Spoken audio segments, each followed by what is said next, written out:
17th, 2022 meeting of the Southampton Town Zoning Board of Appeals. This meeting is being held live and is also being held via video conferencing in accordance with the Town Board's enactment of Local Law Number 14 Recording in progress. of 2022, adopted on May 24th, 2022.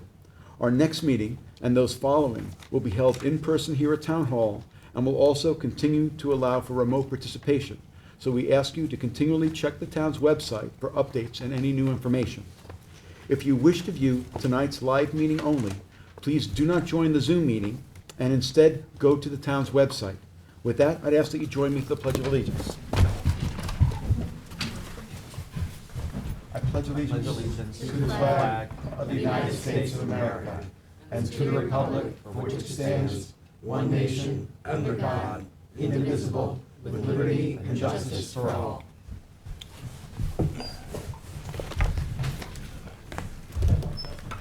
For those of you who are here with us tonight in person, in case of an emergency evacuation, please exit through the rear doors of this room to one of the staircases across the hall and continue downstairs and out through the main entrance.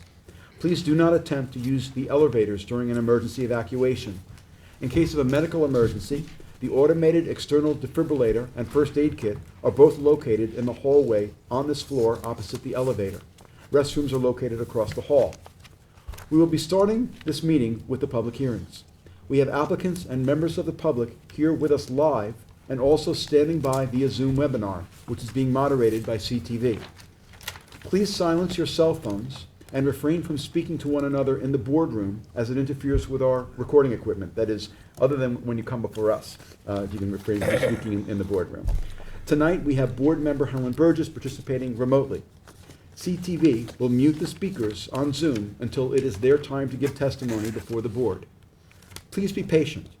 If you find that you are having difficulties accessing the hearings, please visit the town clerk's meeting portal and click on the instructions link. A reminder that applicants, agents, and members of the public speaking, other than attorneys, will be sworn in, will state their address for the record, and will offer their testimony as it relates to the application before the board. Before handing in any submissions to the board tonight, please make sure that the documents identify the ZBA application name and tax map number. The application name should also be written on your certified receipts. Unless otherwise stated at the end of each hearing, all of these applications will remain open for written comments for all purposes until a date to be announced after the hearing. Those comments can be addressed to the members of the board and sent via email, mail, and/or dropped off at Town Hall to the board secretary, Candace. The dates are going to be for written submissions.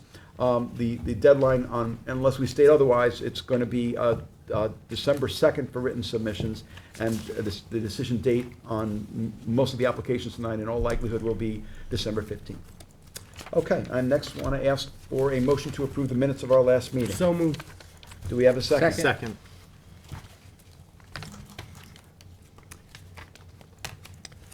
Okay, Mr. Tudhill. Aye. Mr. Macedonio. Aye. Mr. Leonard. Aye. Ms. Burgess. Aye. Mr. Daly. Aye. Ms. Kern. Aye. Chair votes aye. Minutes are approved. And next on to adjournments. Okay, item 7 on the agenda is William and Lisa Hannon, 81 Scotts Landing Road, North Sea, Suffolk County Tax Map 943-2-1. This is going to be put over to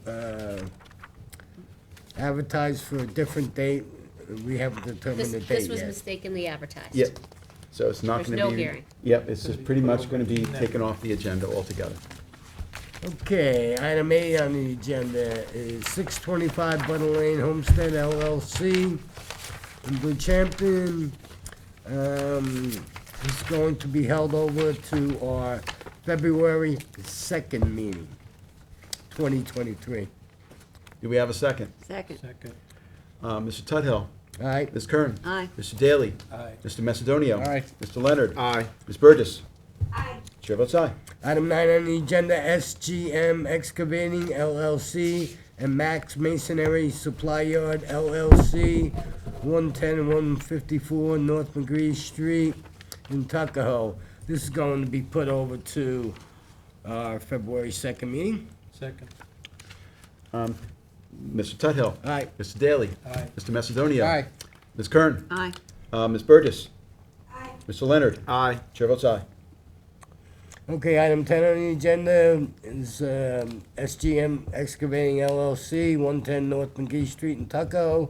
This is going to be held over to our February 2nd meeting. Second. Mr. Tuthill. Aye. Mr. Daly. Aye. Mr. Macedonia. Aye. Mr. Leonard. Aye. Ms. Burgess. Aye. Ms. Kern. Aye. Chair votes aye. Okay, and then items 12, 13, and 14 will be held over to our December 15th meeting. Second. Mr. Tuthill. Aye. Mr. Daly. Second. Aye. Yeah. Mr. Leonard. Aye. Mr. Macedonia. Aye. Ms. Burgess. Aye. Ms. Kern. Aye. Chair votes aye. Okay, on the decision calendars, Stephen and Cynthia Slater, Fisher Organization LLC, and Robert Lenowitz. Those will be held over to our 12-1 meeting for a determination. Second. All in favor? Aye. Any opposed? Grace Amass Clark will be held over, I'll move to hold that over to our January 19th, 2023 meeting. Second. All in favor? Aye. Any opposed? And then Lee Skolnick and Dil Patel and Dewan, those two would be put over to our December 15th meeting. Second. All in favor? Aye. Any opposed? All right, back to the beginning of the agenda. Item 1 on the agenda is William Siegel, 227 Mid-Ocean Drive in Bridgehampton, Suffolk County Tax Map 900-134-4-49.9. Applicant requests relief from Town Code 330-11, residential dimensional regulations for height in special flood hazard area from 42 feet to proposed 46.75 feet.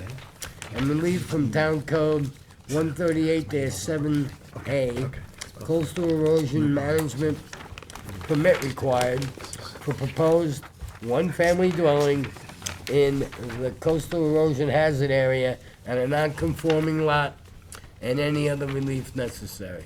Board has jurisdiction. Is that the Bob? Good evening. Good evening. Good evening. Good evening. For the applicant, my name is John Bennett. I'm a lawyer at Bennett and Reed, 212 Window Lane, Southampton, New York.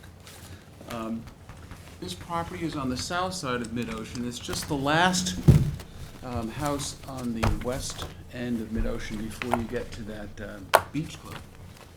So it's been there, the house has been there for some time.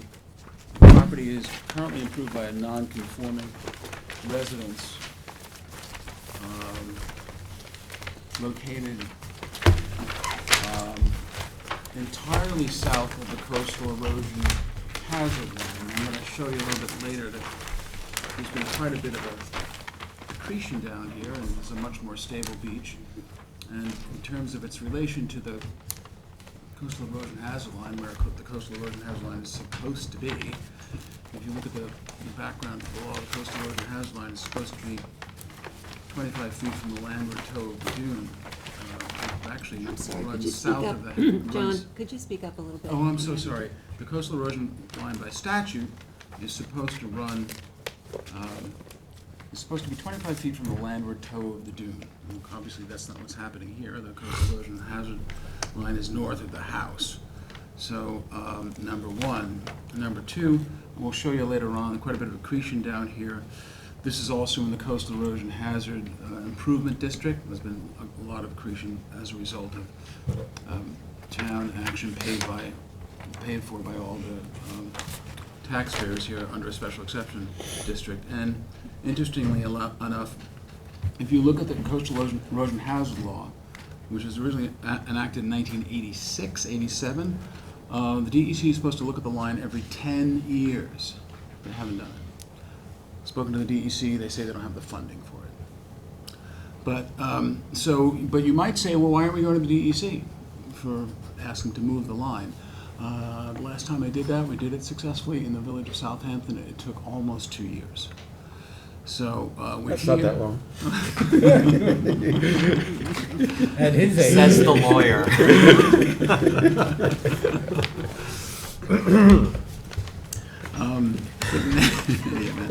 It's, A little humor. sad that's that we all. all have to laugh at that, but it's true. But in any event, so we're here seeking relief in order to relocate, not relocate, in order to build a house. Quite a bit of retreat here. Interestingly, the dune crest setback, we don't need any relief from because that current house is 42.7 feet from the crest of the dune. And as I said, the coastal erosion hazard law runs through this property. The coastal erosion hazard line is a mere 80 feet from Mid-Ocean Drive. We're in a zone that requires almost that much as a front yard setback. And the house is located entirely south of it. So we have, in the old days, what we would refer to as a massive practical difficulty. So the applicant is proposing to demolish the existing residence, which is, it's ghosted out on the survey. What I did was, on my survey, I put a yellow highlighter on it, but you can see where it is. The idea, because there's a very significant view that Mr. Siegel has now, he's going to lose all that, so the idea was to leave some of the deck to the where the house is now, and build the rest of the structure significantly to the north. There is a letter of support, which I'll give you, from Vicki and Lloyd Goldman, who own the property to the east. Not surprisingly, it's going to significantly open up their view shed. They are, from a character of the neighborhood point of view, significantly south of the Siegel, of where the Siegel house will be. But even so, they're currently about equidistant in terms of setback to the Atlantic Ocean from the Siegel house. Now there's going to be a massive retreat. So the proposed residence would be located 89.1 feet from the crest of the dune, which is a retreat of 41 feet, which is a lot, with a proposed pool located 92.5 feet from the crest of the dune. And again, no relief is required from the crest of the dune setbacks because we are so significantly reducing the degree of nonconformity. Interesting thing, the town of Southampton had dune crest setbacks from the 70s. It was originally 50 feet, then 75 feet, then 100 feet, then 125 feet. For some reason, I don't know why, the state thought that that wasn't sufficient. These town setbacks predate the state coastal erosion hazard law setbacks by many, many years, by probably about 25 years. The town was very protective of this stuff. But the state came in, and again, I'm scratching my head again. The coastal erosion hazard law is supposed to be 25 feet landward of the landward toe of the dune. It runs north of the house, so. But again, rather than, we have two options. We can go to the state or we can come to you. You have the total power to grant the relief. And John, just to clarify the record, because we talked about this at the last coastal that you had, the town hasn't been writing these up for the crest of the dune because all of the construction is within the coastal erosion hazard area. It hasn't necessarily been because of the pre-existing setbacks. Well, yes Well, I and mean, no. but it's not written up for the crest of the dune. No, it's because we're behind the crest of the dune. There's that case down at, it's the last house if you go down Fowler Street and you make a left on Fowler Street, at the very end of Fowler Street, there's a house, and that house was built, correct me, I may not be absolutely sure, 89 feet from the crest of the dune. There's a finding in that case, and I'll provide it to you. There's a finding in that case that said, because it is a zoning setback. Yep, I remember that. Yeah, I remember that, and you attached it, it's fine. But that one also, just because Susan and I have been talking about this a We've been little. having quite That a one conversation also, about this. that one also, the brine one was for the adjacent area. So that Yeah. was, But- this is not in the adjacent area. This I know, is but fully- it still doesn't at all extinguish the fact that I'm behind a pre-existing non-conforming setback, and that's regardless of whether or not I'm in the adjacent area. There's a finding in that case that says, since it's a zoning setback, I'm not further increasing the degree of nonconformity. I know that you've always said, even with that, you have to come and talk to us about the coastal erosion hazard law, because that's a state Yes. law. That's a state promulgation. You'll all remember that I was sat there, I don't know, I mean, I remember it, but you'll remember the hearings. I sat there shaking my head saying, you can't do this. But when the town tried to, amend the coastal erosion hazard law section to create 120, in effect 125 feet, and to move the coastal erosion hazard law, they did it. I objected to it. 5 years later, in a litigation with Sagaponic, the Supreme Court, Suffolk County, said, you can't do that. That's, there's a preemption there. So the state coastal erosion hazard law is one thing. We're here asking for relief for that, which under the coastal erosion hazard law, as the Coastal Erosion Appeals Board, you have the full ability to do it. Correct. But it doesn't change the fact that from a point of view of conformance with a zoning setback, which is the 125, we have a pre-existing non-conforming situation. That's all I'm saying. We're probably saying the same thing. Sort of. I'm not sure I agree with that. Well, Well, tell me why. So, because. Well, because you're referencing a decision of the CBA where you said that you met with the building, you, in the decision, it says you presented to the ZBA that you met with the building Right. department. And the ZBA staff, adopted it. And yes, it did. And not only did they Is that- adopt it oh. there, but Okay. there's a lot of history behind this. Not only did they adopt it, that was the most easterly lot in the Padone-Gladstein subdivision, and they adopted the building inspector gave me a building permit to rebuild lot number 1 in the Padone-Gladstein subdivision on the same analysis. So the building inspector has So what always you're done this. saying is that on precedent, it's Right. like, so the building department made this determination, did we get anything from the building? Adopted by the zoning board of appeals. Read the case. I did read the case. Yeah, and it says we agree with the building inspector. Okay, so- So that's no different than if But, you, right, Yeah. but one can argue that one application might have Yeah. differences with another, but John can certainly argue the Yeah, point yeah. that this is Yeah, precedent. I mean, I just raise it as like, a consideration.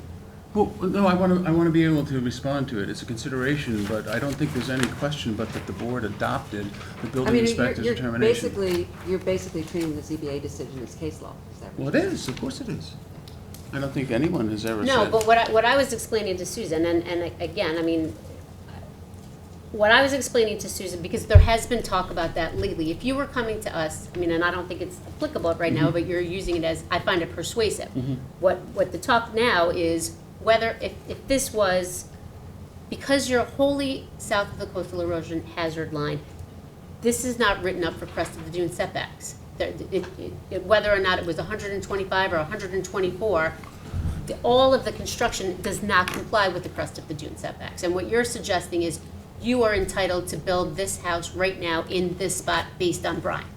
No. If you took away the coastal erosion hazard law, and that's a creature of state law, Correct.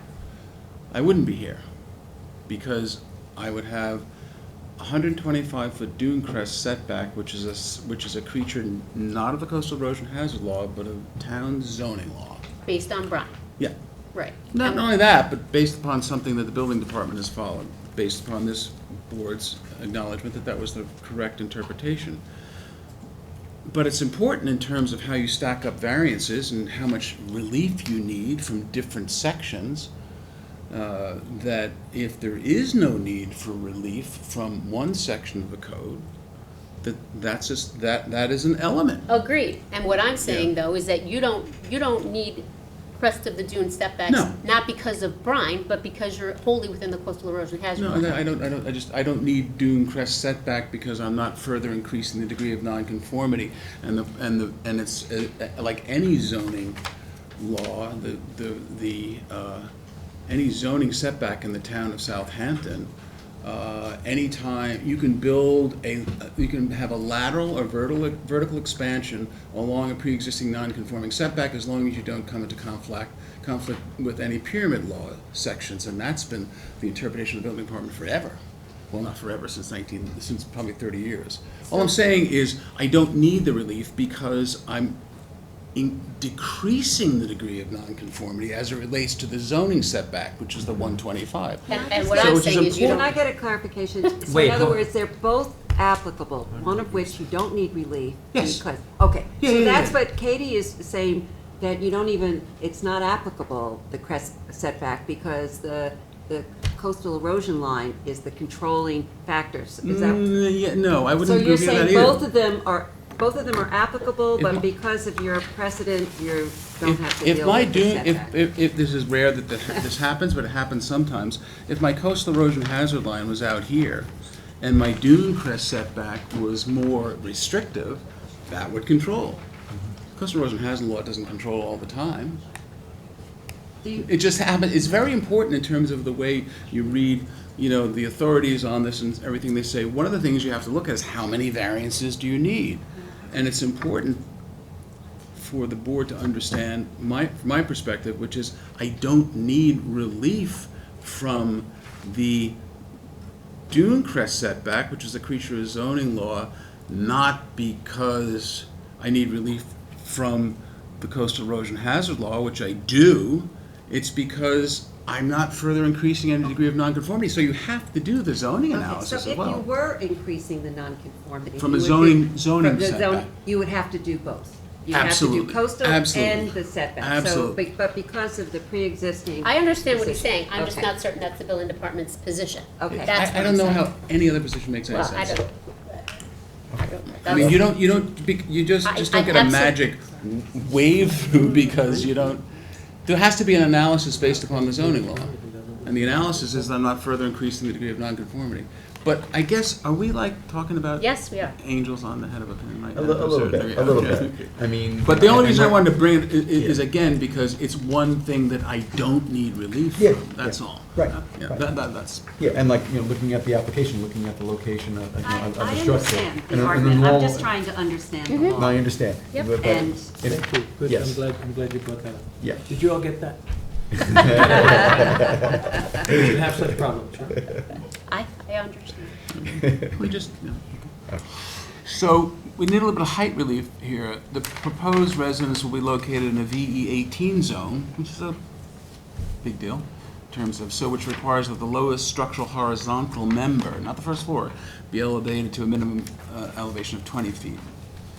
We'd like to construct a two-story residence at 46.75, where 42 is permitted, so that's about 4.75 feet of relief from height restrictions.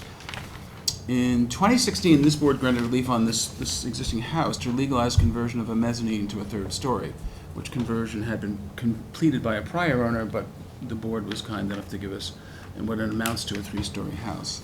So the applicant maintains a residence with 3 stories of habitable space.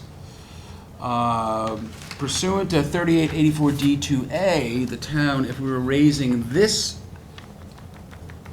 existing house, as you know, the town would allow us to raise it without reference to the height limitation, because that's their policy. They want to get the stuff up in the air.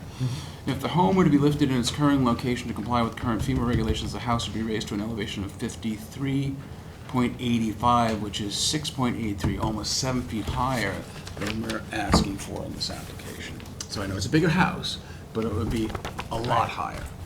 And then we submitted 2 copies of 2 height variances granted in connection with the development of Mid-Ocean. 161 Mid-Ocean, which granted relief to 45.5, and 143 Mid-Ocean, where relief was granted to 45.95. So again, I think it's fair to say that the board has, when we're asking for height relief for a new house, the board has taken into consideration what type of zone it is. This is a VE 18, so it's not like an AE 10 or 11 or 12. It's a high flood zone, VE 18. And they've taken into consideration that because it significantly reduces your vertical building envelope, but also have taken into consideration the fact that if we took advantage of that safe harbor, we could raise the house much higher. So I'll just leave that at that. So what we want to do is with this board's help, is to construct a house where a portion of it is still within the coastal erosion hazard south of the coastal erosion hazard area, but the large part of the house is to the north of it. But still, I think the thing that wins the day, if I may, on this is the significant amount of retreat, in addition to the fact that that coastal erosion hazard area is about as tight as anyone I've seen. The only other time I've seen a coastal erosion hazard line, there's a couple down, I'm trying to remember where they are. There are some that are just crazy. I've seen there's a coastal erosion hazard line, I think it's in the westerly part of the town, near the village of West Hampton Dunes, where the line actually goes in the road. Right, So, right. but other than that, this is about as tight as I've seen it. Yeah. So, I mean, more often than not, I would say probably most of the time, 90% of the time, when we get coastal erosion applications, we're dealing with the setback from crest to dune. That's usually what it is. This one instead is height. And height could be generated by, the flood, dealing with flood elevation. We generally want properties not to be in danger of being flooded. And so, yeah, so that's a consideration for these kinds of applications, for oceanfront properties especially, waterfront properties, but particularly oceanfront properties. But it is a little unusual, the way in which Excuse me. Can I ask a Thank you. question? When Yes. I visited the property, Yes. it looks like the current residence is elevated on like a pump, I don't know, it's like, up higher. Uh-huh. And when you pull that back and you build the new house, Uh-huh. are you bringing fill in or anything, or you're just building from where the ground level is? Well, we're building essentially from the ground level. If the board wants to see some sort of, oftentimes they want to do a restoration program, we can do that as well. Okay, because Yeah. the property slopes Right, down. right. If you pull back, like you Right. are recommending here, Uh-huh. you would be in a lower area, and your intent is not to bring in fill. I can't. The town has a rule, Okay, I unlike just- the I'm village, no, I just asking. wanted to, unlike the village of Southampton, well, they'll let you put in fill all the way up to about 2 feet below the horizontal structural Yeah. member. The town wants that free, the whole thing free. Because the existing residence is quite tall. It's very tall, I mean. but it's also from it's- grade. Yes, It's, that's yeah, exactly yeah, my yeah, point. It's very tall Yeah. from grade. And Right, and what would be the difference between the height of that house at the grade that it's at versus the height of the house where you're considering pulling it back from that? Well, Is it let's looks see, like hold it on a dips. second. The Am I making existing. any No, sense? that's a good question. No. Well, You're I asking can what is probably the height, reverse is it engineer over it. 40? Um, But then again, if it's a grade, They have to measure it from the existing grade. 7. no, I know, but if it's a grade, this is what we don't want people to have. We want people to No, have a I house understand that protected. you want to build it up Yeah, because of the yeah. flood, but I'm saying, are you bringing in, Well, we need are 4.7. you bringing in dirt We- and then building it up? Yeah. No, Yeah. I can't do that. No. Okay. Can't do that. All right, just, We just, we're asking. at From the existing grade, okay. 4.75, we need 4.75 feet of relief. The house would be raised 6.83 feet higher than is proposed. If we could just raise the existing house, it'd be 6.83 feet higher than is Yeah, no, proposed. it's So it's quite a lot high. higher than It's the higher newer and it's house. up on a ridge, like, Yes. so, my suggestion is you're gonna be pulling it back. It's gonna be lower. It's gonna be lower. I'm Yes. trying to give Yes. you some points here. That's great, I just didn't understand. Yes. Okay. Sometimes Yeah. I'm a little daft, Yeah. I'm sorry. And then, with raising a house higher, does it impact the neighbors, their Yeah, views and no, all that? that's- And we'll see if that's they're, This, I think this one's gonna be so- set back further than the neighbors. Yeah. Once it's Oh, yeah, announced. yeah. Yeah. Which is Right. why there's a I'll just give, Neighbors Right, there's a right. letter of some support from Right. Victoria Right. Golden, Right. Okay. who is the neighbor Yep. to the Yep. east, not surprisingly, because we're getting it, out of her husband Lloyd's view shed. Yep. And next On the store you bottom. said was the beach club, right? Excuse me? Next And the door. next place is the beach club, which is really much further. But these Oh, houses, please, that got destroyed Yeah. during Sandy. I mean, these houses are, Talk about that. these are, this house was built probably when, I don't even know, there might have been a 50-foot dune crest setback, maybe there might not even have been one, so. That. Yeah. So, and historically, we have from time to time granted height relief in this range, from time to time.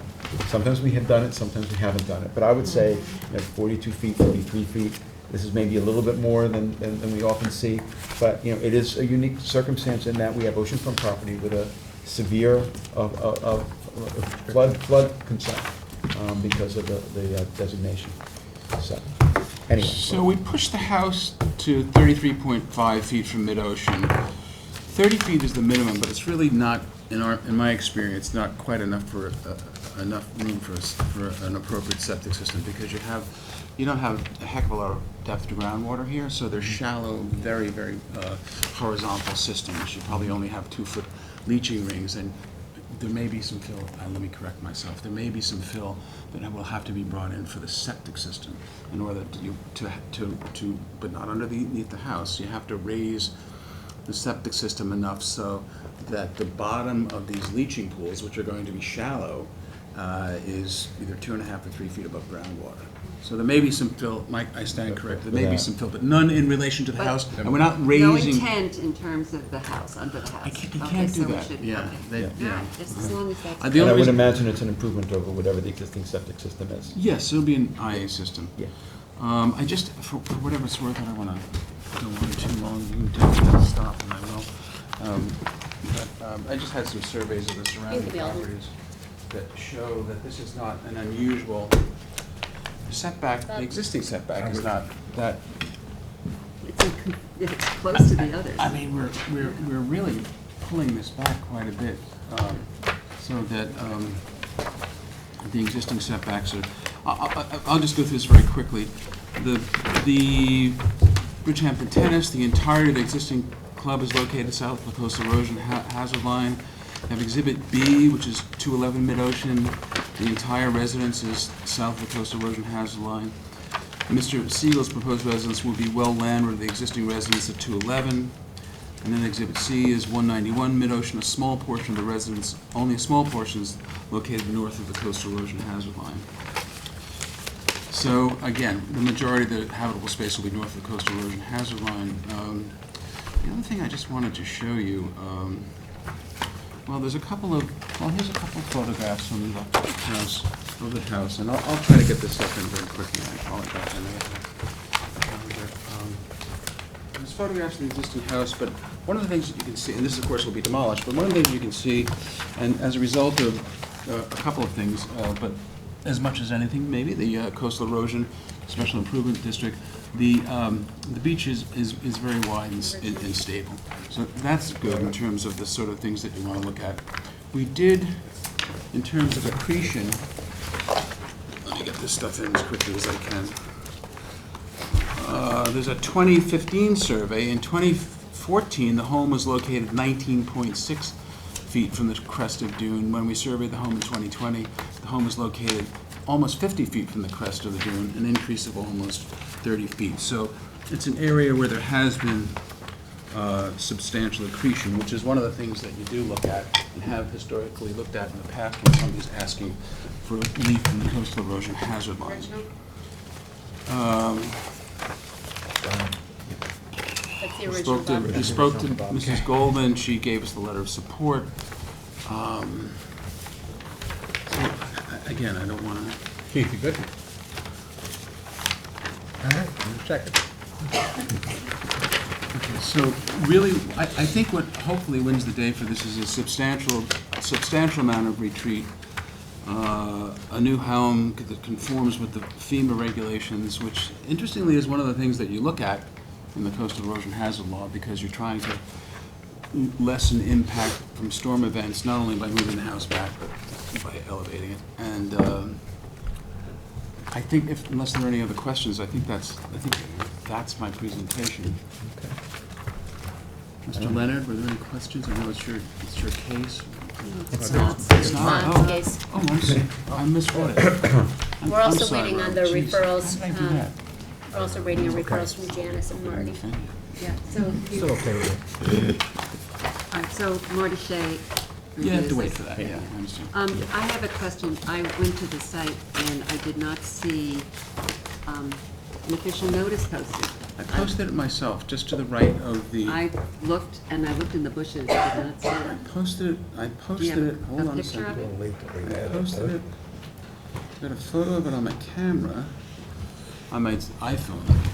There it is. Okay, But let me 'cause see, it I was- bet you I have a photo of it. Okay. must have a it photo was- of it. It was gone today. Well, what I'll say is, This is November I 4th. was there, and it was not present either, and I think we need to create a more robust and supportive sign process, because you have weather like we've had the last week, and these things Crazy. blow away, you know. I don't know if we can create any Here we kind go. of better signs, Yeah. holders, but. You're not the first time we've raised this because the wind is just crazy. It's, And, it's tough. It's interesting because I go down there and, You I didn't have put the an Apple benefit- tag on it? I to have the keep benefit- track of it? what's that? You didn't put an Apple tag on it? no, to I keep didn't, track but of it? I do have the Same benefit of thing, having same worked one. on my dad's the construction original. crew, that was a long time ago. And I have That's the original. I have a maul, a hand maul, and was the stake there? That'd be doesn't appear surprising to be because I there. I really didn't see pounded anything. in pretty. No, I didn't pretty- see- I didn't And then see any. I bet you, on the average, I put about 20 staples into it. I hold the back of it so that they go all the way in. We've had big wind, Yeah, Okay. and they're not. I'm sure you're accurate, it's just that it, yeah, They're not made well. Okay, let's move on. it's not Yeah, there. and technically, the town code requires that the posting be up. Anybody here to speak On the this other hand, application? the notices all went out to the adjacent property owners and. I think the only it was- adjacent property, you have an adjacent property owner to the west, which is the east, Right, which is the right. support, Yeah. the beach club. I don't know. Yeah. I would say that I've substantially complied with the notice requirements. It's a Okay, belt but and suspenders. I'm just raising it I as a understand. concern. Okay, all right. Any other questions, from members of the board, or, Katie? Okay, is there anyone from the public here in person who would like to be heard this evening in connection with the application of, let me see, it is William Siegel. William Siegel for property located at 227 Mid-Ocean Drive in Bridgehampton? Is there anyone this evening who is waiting to be heard on Zoom in connection with the application of Siegel for property located at 227 Mid-Ocean Drive, Bridgehampton? If you're waiting to be heard on Zoom, this would be the time to let us know by raising your hand. I have no hands. Okay, Beautiful. all right, if not, Bob, it's yours. We look closed, oh, we're open for written submissions, we're still doing that? We're still doing that. Okay, we'll hold open for written submissions until December 2nd, with a decision on December 15th. Second. Thank you. Point of question, do we have to wait for our decision to hear from Marty Shea and the? Yeah, well, that's why we're keeping it open. That's why I keep Yep. it- Okay, Yeah, keep it all open. right, And if so we don't if we hear from don't them- have it by then, we They want won't. the- They'll turn it Sure. around. Perfect. Yeah, yeah, Okay. okay. Yeah. Just Okay. wanted to clarify. All right, and Mike, you were the second? Yes. Okay. Thank you. All right, Mr. Macedonia? Aye. Ms. Daly? Aye. Ms. Kern? Aye. Ms. Burgess? Aye. Mr. Tuthill? Aye. Mr. Leonard? Aye. Chair votes aye. Thank you. Thanks. See you in a bit. Okay. Are you back tonight or not? Yes. Number 5.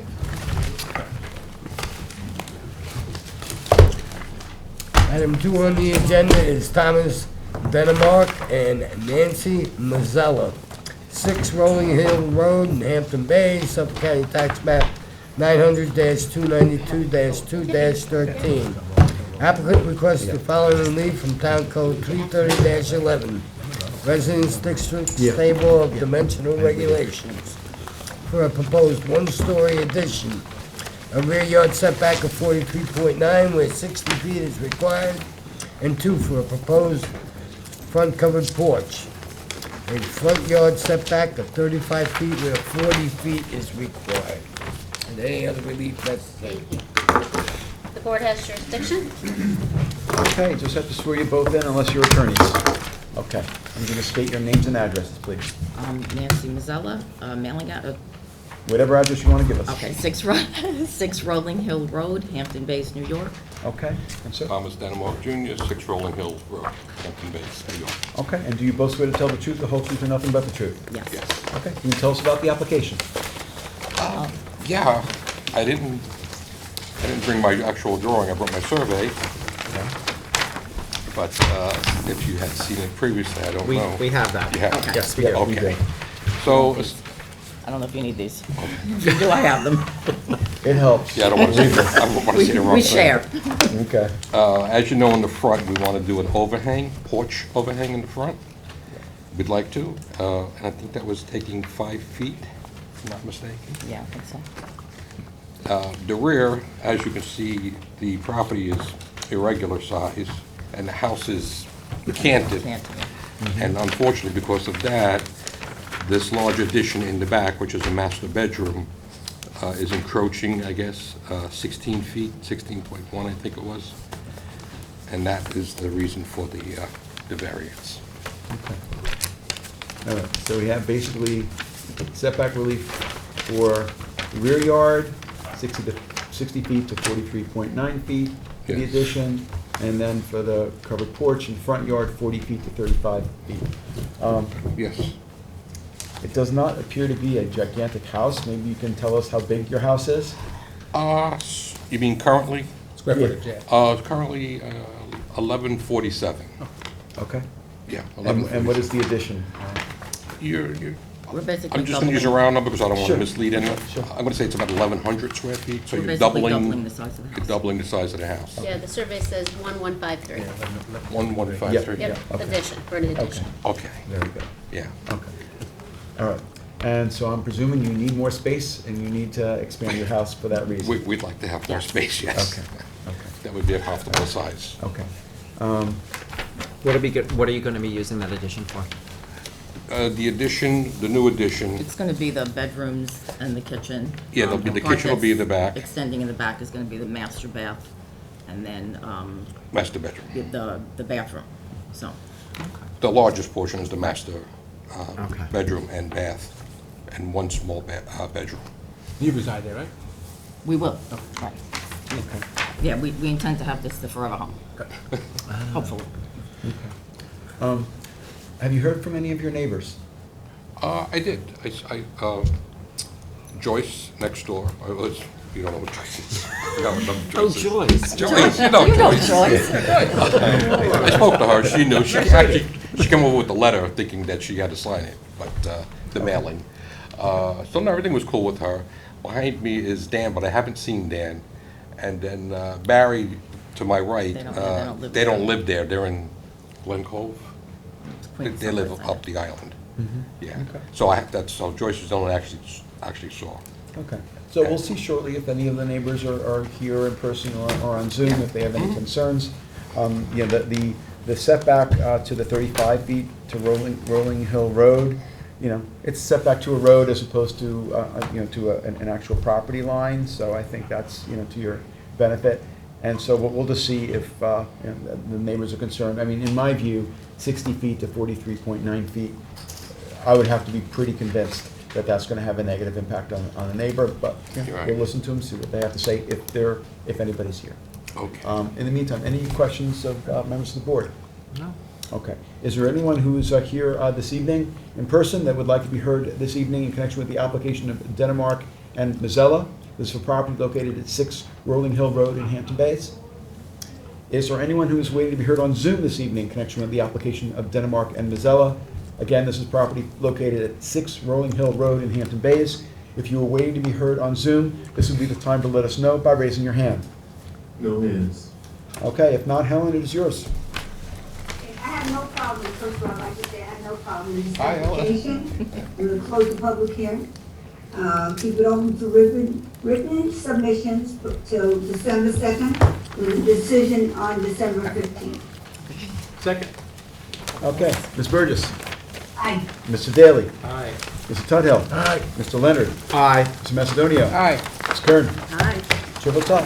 Thank you both for being here. Thank you. Have a good rest of your night. Good luck with everything. Thank you. Item 3 on the agenda is Ula Tetzel,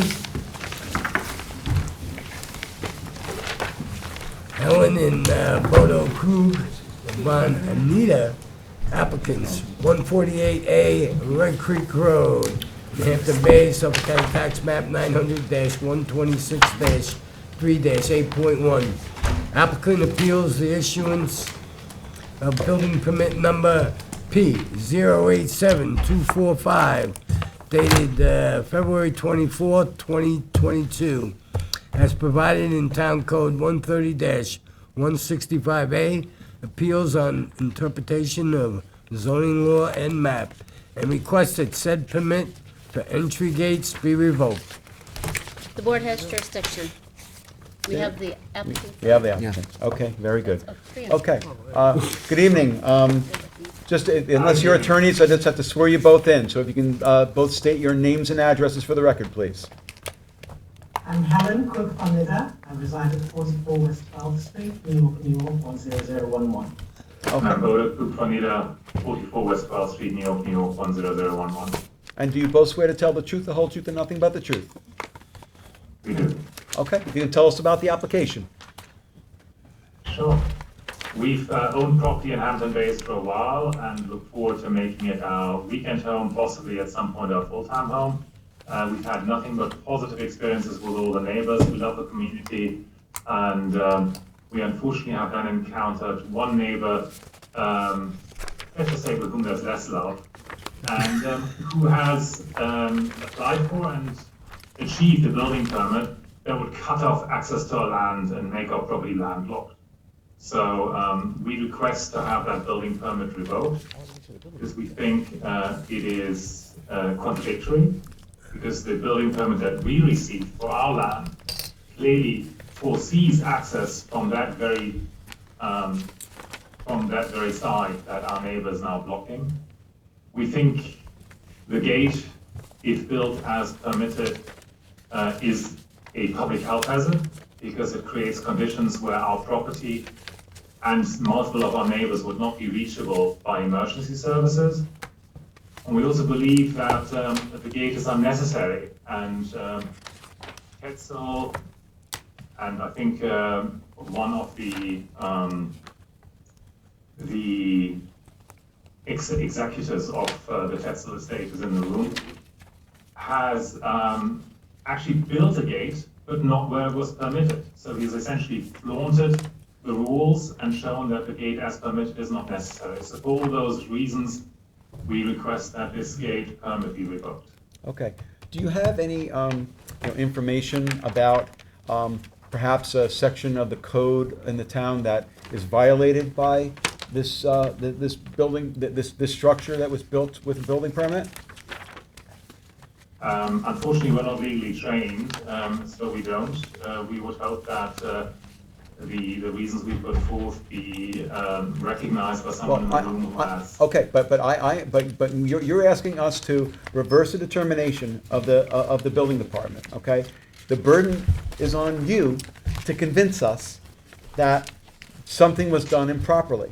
So Yeah. you can just state your position and let us make a determination. But I have to tell you, it wouldn't be a bad idea for you to be able to give us some more detailed information, perhaps speak with an attorney about the what the legal rationale is for us to do what you're asking.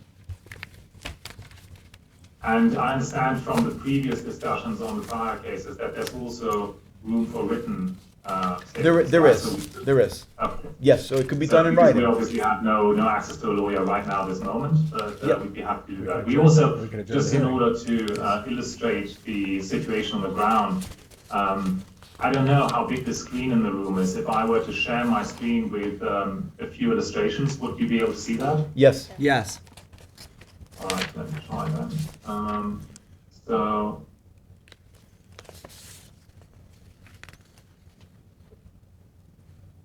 we're talking about a property on Red Creek Road. You guys can sit up here. I don't know whether you even see my mouse moving on the screen as I designate a few things. Our property is up here with a permitted single-story house that has a driveway from this side. So from Red Creek Road, typical flag lot along a right-of-way into our property. And we have received a building permit accessed via Red Creek Road. So coming in through this right-of-way into our property to where the parking and then the access to the building over here clearly is located.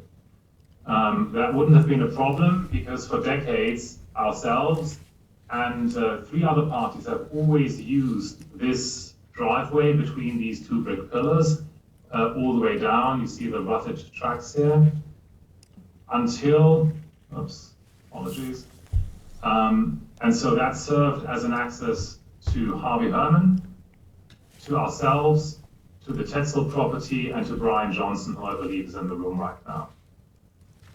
All that worked until one of our neighbors decided to put up this gate, which A, is just blocking us now, and B, is actually not where it was permitted. A gate was permitted back here, and a gate without a permit was actually built over here. And I stated before that this creates a public health hazard. Anyone looking at a GPS, anyone getting directions to our property, 2146A Red Creek Road, will always be directed along this driveway that has been in use for decades. I have a question. Is there any kind of a right-of-way or an easement agreement, common driveway agreement for use of this driveway? Do you know? There is a deeded right-of-way that we have acquired when we acquired the property, and that has been deeded since, I think, the 1960s. Okay. Well, reviewing that, it appears to be one for the installation of poles and lines for electricity and telephone services. So there is one additional, apologies for interjecting, again, if you see my mouse moving, we have two rights-of-way, one from Red Creek Road and one for telephone poles that kind of goes across here. That's not currently in use for electricity lines, but those are two separate ones on the survey. Okay, and also, so when I refer to a right-of-way, what I'm referring to is a document that was recorded against the properties in the county clerk's office. So the right-of-way is a formal document that would have been in writing and recorded. I'm just asking because we're trying to understand. It has been recorded as part of our chain of title. Okay, well, if you have a copy of that right-of-way, can you submit that? Or maybe you've already submitted it. Are you thinking that the right-of-way is contained in your deed? Correct. Okay. And I think our deed was an attachment. It's part of to the this submission. application. But that's what I'm talking about with Okay, okay. Is this your only access to your property? It is our only legal dependable access. We could kayak to our property because it has a waterfront. No, all right, no, I meant a road, you know, Installation of poles. road access of some sort. From and to the premises. And for installation. Poles, so it's egress. Yeah. But I don't know where it covers, so that's. Odo, could you also explain to the board when it was that you found out about the issuance of the building permit? Because there is like a time frame that people are supposed to challenge building permits. Yes, we're made aware of this permit on May 9th, 2022, and we submitted our appeal on May 31st. How did you find out about it? We were notified, I believe, by our neighbor Brian Johnson, again, who's in the room. Brian, Harvey, and us, we are equally concerned and equally disadvantaged by this, so we've been in constant touch. I believe Brian was the one who first found out about it. Okay, well, the reason our attorney asked about that is because there are, as she mentioned, specific timeframes that are required in order to bring an appeal. And one can make an argument that the time frame was from when you discovered that the permit was issued.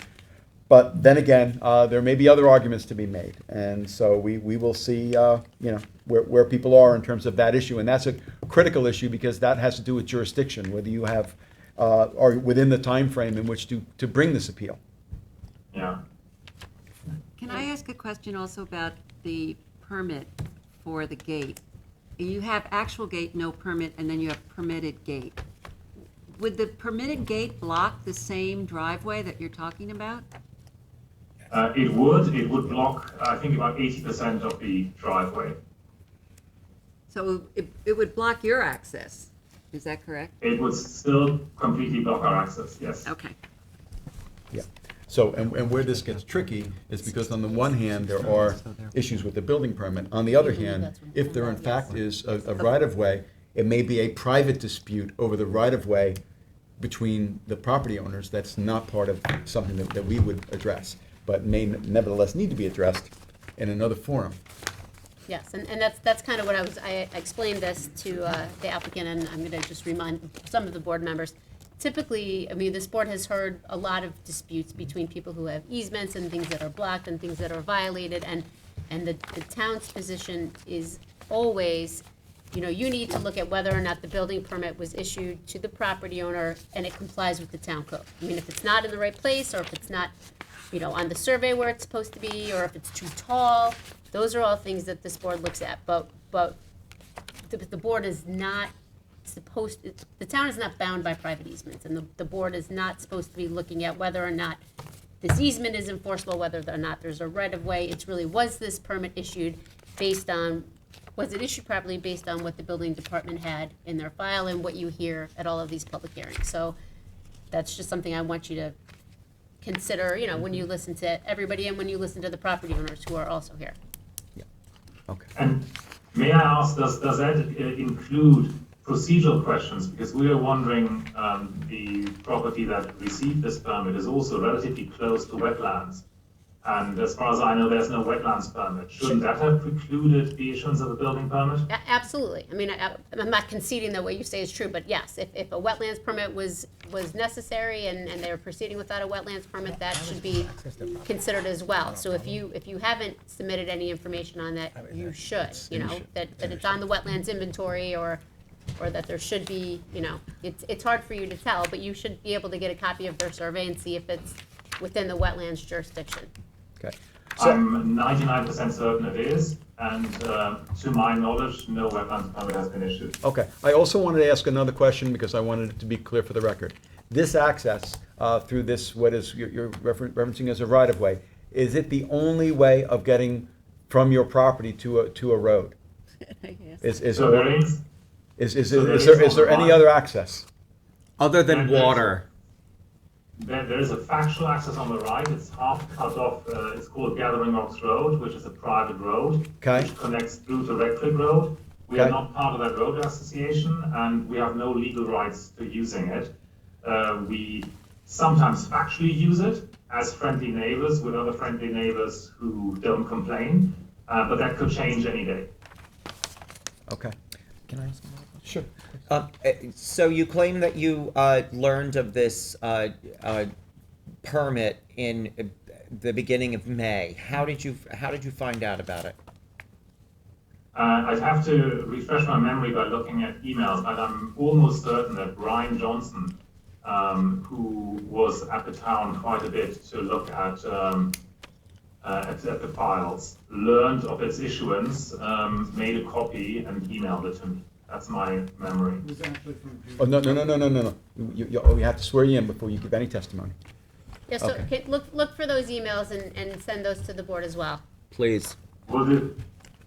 When was the gate put up? We don't know precisely. It must have been, I believe it may have been in May, but we're not out there all the time. We don't have a home there just yet. So we can't peg it down, and then maybe the executive of the Tetzel estate would be able to answer that question. Okay. I also want to clarify something else for the record. So the date of the building permit, I'm looking at it, is February 24th, 2022. So you didn't find out about it, according to what you've indicated, until early May. The time period is usually, I believe, 60 days. Is it 60 days? 60 days after the issuance of the building permit in which you can bring an appeal. So just on the time frame in itself, you can make the argument that you weren't made aware of the permit until May. But on the time frame itself, in terms of the date of the actual building permit, we may have an issue here with timeliness.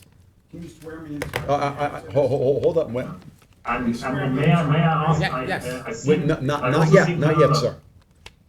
I also seem to remember that the building permit may have been issued as in signed by someone in February. But was it also sent out? Because I think there were delays, if I'm not mistaken. Okay. All right. Well, I'm just trying to make the record clear. Okay. Yeah. All right. Is there anything else you'd like to tell us? Look, we just like to, enjoy our property, enjoy Hampton Bays, and build a community. And we wish everybody would feel that way. And we wish for all of this to be resolved amicably. and to not have to bother you again, hopefully. Okay, all right. Appreciate your comment. Sir, why don't you come up? That's, or you can stay, whatever you prefer. Okay, so just have to swear you in. Wherever you'd like. All right, so you can state your name and address for the record, please. Brian Johnson, 148 Red Creek Road, Hampton Bays. Okay, and do you swear to tell the truth, the whole truth, and nothing but the truth? Yes, I do. Okay, so I understand you have some information to give us about the timing of the permit. First of all, the permit was denied by the building department. I met in person with Chief Building Sean McDermott. I've spoken to Katie regarding this. It was denied 3 or 4 times. They did not want to approve this to Ulf. This is our neighbor. This driveway's been in existence for 90 years. It's their only legal address, the only legal access we have to our house. All of our house fronts, driveways face this right away. We have a totally single and separate waterfront parcel that gives us access to another, sorry, I get emotional because I'm really pissed off about this, that gives us access to our property from back where I have surveys that I can show you. And you can submit anything you'd like, you can give that to our attorney if you'd like to submit Yeah, into the record. yeah. What do you Feel want? free. This, Yep. copy of it. This is what he Yeah. showed on the screen, Yeah, right? okay. This shows, we have surveys going back, this one's going back to 1990. My wife and I have owned this since 1997. This has been our only access. Our post office box, the pillars that we go through were part of our original house. His house wasn't even built, or the former George Tetzel's house. This is showing the 1989 survey, just showing far back. It shows our house fronts, it shows our driveways, all going to this right away. Out of nowhere 3 years ago, we're 4 neighbors, get together, had no problem. We've all maintained the driveway, everything. Out of nowhere, this guy decides, because the 7.5 foot right of way, as passed in Greenwich Village and places all around America and the Hamptons, it verges, it serves, it's, 7.5, it's a dirt road. So all of a sudden, you're gonna put up a fence. We've had 2 emergencies where ambulances had to come to our house. They could not find the house, they couldn't get access. I had to run out over a football field distance to get them to our house to show it. Our deliveries from Amazon, utilities, they have no frickin' way, because when they put in 148 Red Creek Road, they do not realize we had to put in a back access. So this other access that Ulf keeps presenting, that we have another, it's not even a legal access. We only have access to a whole nother road on the backside of our property because we own a vacant lot over there. If you put in 148 coordinates to our property, it will only take you to where this gate is blocked. Fire department, police, everything. Our Amazon deliveries are sent all around the neighborhood because they can't find how to get to our house. We've had to put permanent things on, say, go down to number 150 Red Creek, turn down this road, just to get access to our house.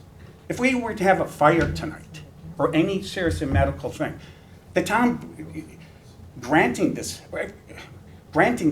blocking 4 people's driveway that we've used for 90 years, and I spoke to Katie, I realized, you guys said you had to, well, this should have been, when I met with Chief Building Inspector, he said at the very least, I hope this is all recorded, he said at the very least situation, we will not permit a gate until this is resolved in civil court.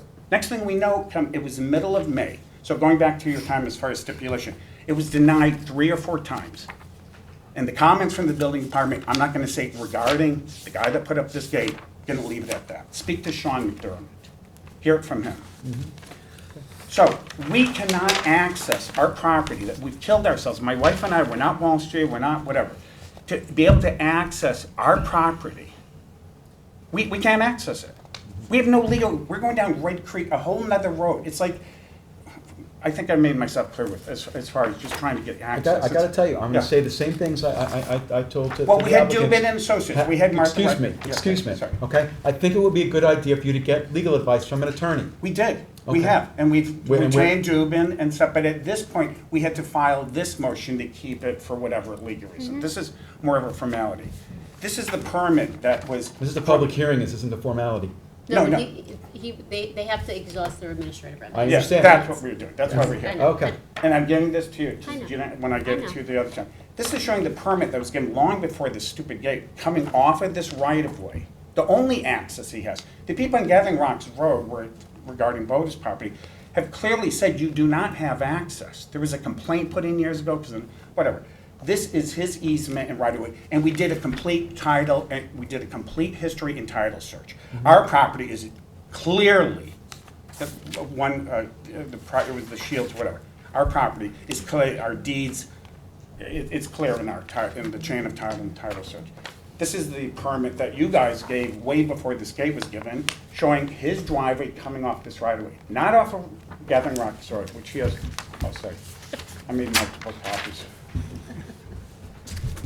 This is showing how the driveway shows now, where the gate, where you guys permitted the gate You is guys, not. it's the building a department, we're not department, you I'm guys. sorry. Okay. Okay? To me, it's We're the zoning board of appeals. Okay. So where the gate was permitted and where it was placed is not at all where it was. So that should be removed just based on that. It is not, the gate is not, he's moved it way far up. I give you the survey. And it's just, this is the most insane thing I've ever seen. This is like disputes, look at what's, yeah.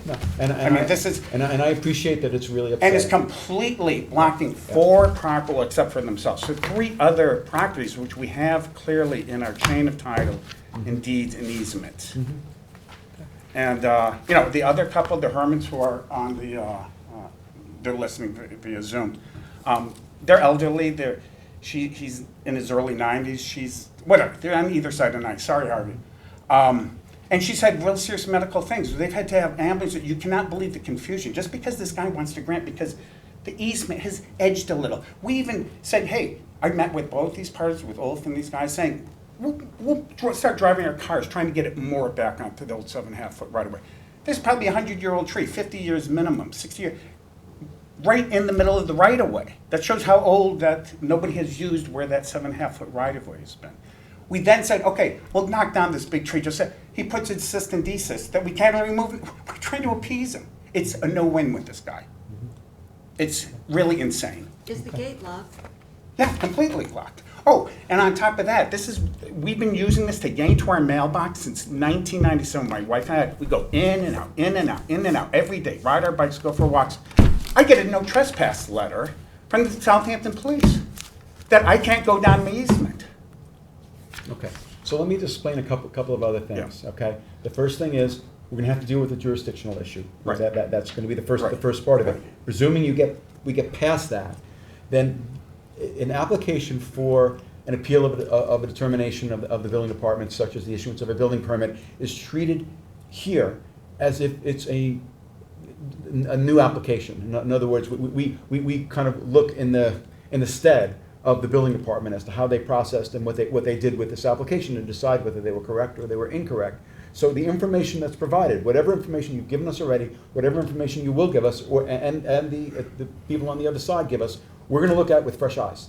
Good. Okay. So I just want you to understand that that's part of the process, but it is a process. Right. And also, you know, I think there may be issues having to do with legal rights having to do with the right of way that we're not going to be able to resolve. We're only going to be able to deal with the aspect of it that deals with the building permit for this gate. Right.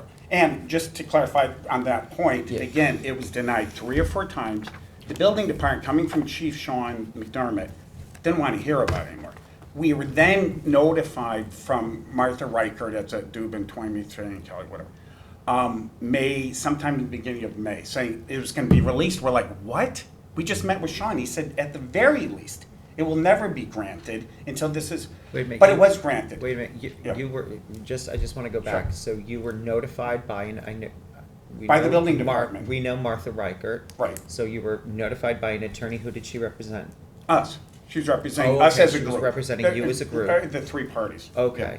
And so, and you were notified at the beginning of May that what? That they were going to have to release the permit for the gate.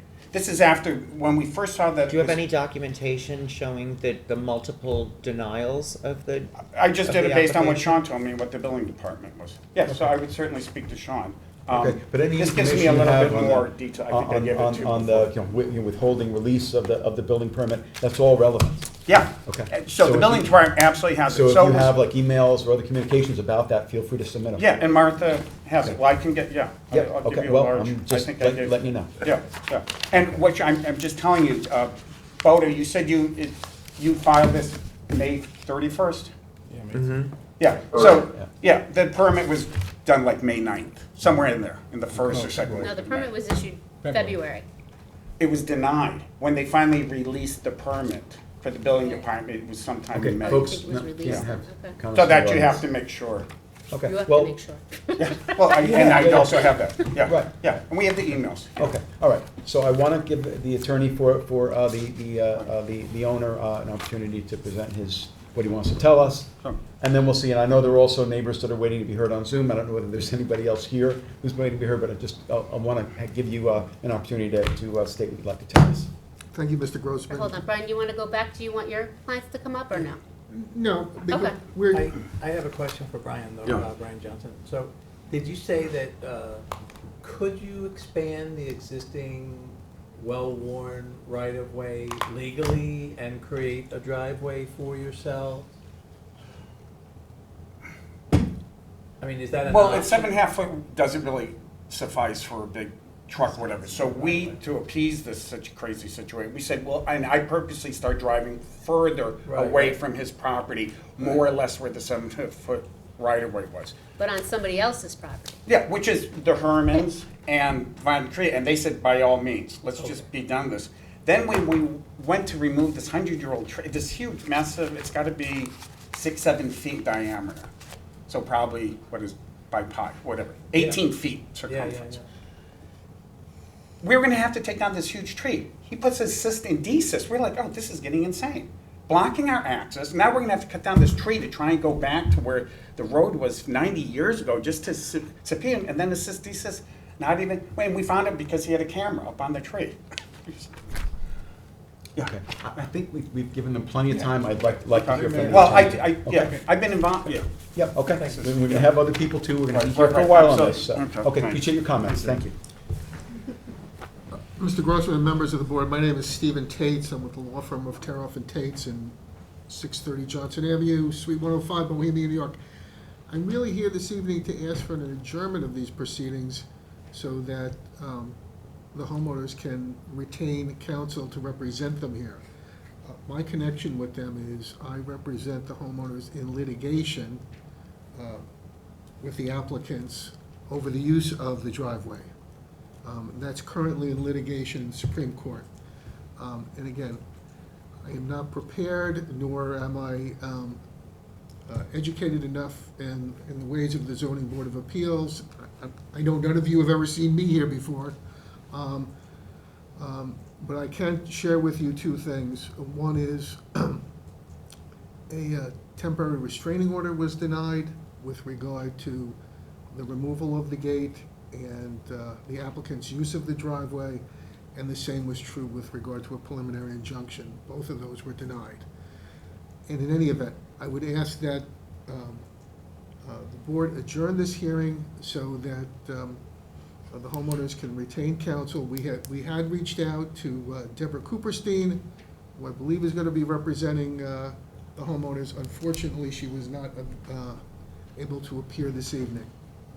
Yeah.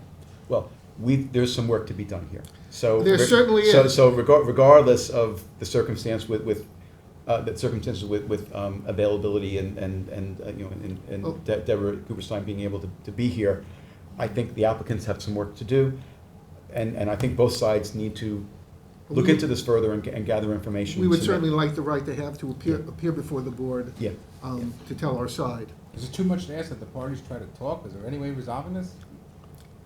Well, there's litigation. I mean, Right, there's, right now there's litigation. It's in litigation. Well, There- we certainly can't hurt to have discussions. It certainly can't hurt. We always encourage that. There's always Absolutely. discussions in litigation.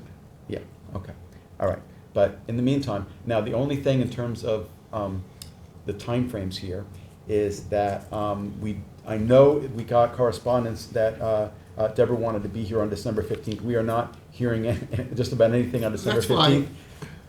So I believe our first meeting would be January 5th. January 5th? My birthday.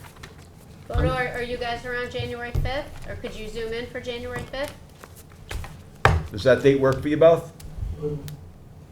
So did you ask us? Yes, we Yes. could join by Zoom on January 5th. Okay, okay. But before we're done here, I know there's at least one other property owner that's waiting to be heard on Zoom. And I'm not sure also if there's anybody else in the audience who is waiting to be heard. So, but before I do that, any other questions at this point? Okay, all right. So is there anyone here in the room who would like to be heard in connection with the application of, sorry if I'm mispronouncing names, Beto and Nida for a property located at 148A Red Creek Road in Hampton Bays? Is there anyone who is waiting to be heard on Zoom with the application of Beto and Nida for property located at 148A Red Creek Road, Hampton Bays? If you were waiting to be heard on Zoom, this would be the time to let us know by raising your hands. I have one person. Okay?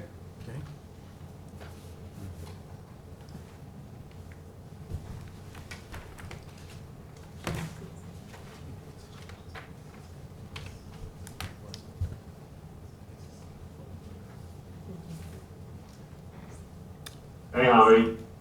Good evening. Sir, I think we can see you, but I don't know if we can hear you. Do you have your volume on? Nope. We need You're muted, sir. You're muted. We need you to turn on your Yes, I'm volume. on mute. That should unmute it, is that all right? That's all right. We can hear you now. Okay, so I just have to swear you in. If you can state your name and address for the record, please. Harvey Herman, 146 Red Creek Road, Hampton Bays. And do you swear to tell the truth, the whole truth, and nothing but the truth? I certainly do. Okay, if you can tell us whatever you'd like to tell us about this application. Yeah, I'm one of the Johnson, Bodo, Helen, myself. We're all great neighbors. We all loved living there and enjoying the property. I moved in 17 years ago. I'm a full-time resident. We have no other residents. My wife is 91, I'm 89. When we bought the property, this is our road. We've used it for 17 years, and all of a sudden there's this gate that goes up. My wife had a stroke a number of years ago. She's been in the hospital 3 times in the past couple of years. And it's been, if we didn't have that road, ambulance couldn't get there. So it's a real hardship for all of us. And when it happened, when the thing went up, I tried to find out why, and there's no reason for it. It's just that I know of any. So it's just a hardship for everybody. It's not just a neighborhood thing. It's a hardship, I know, for Bodo, even though he's building his home at this point. We're there, that's our only access to the property. When this thing came up, it was very, very difficult for us. So just want to add to that. I don't know how the building permit to put that gate in came about. I know I was relying on Brian, and Brian and I are very close, and he told me a number of times that they were not going to put it up, not put it up, not put it up. Next thing I knew, he got approval to put this gate up. So there's something amiss down the road. It doesn't make sense. So why would all of us be inconvenienced because one man decides that he said his property would be more valuable? He later said to me, my property is more valuable when I have the road for myself. So this is the kind of man we're dealing with here. It's not a neighbor. So that's all I have to say about it. If you have any questions for me, I'm glad to answer them. Okay, all right. I just want to ask,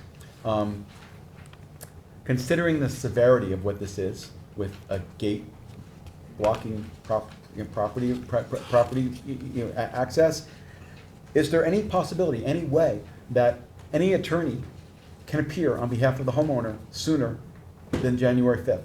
Because we can't do that. We can't do December 15th. We have our next meeting is December 1st. With all due respect, all 3 property owners do have access to roads. What road?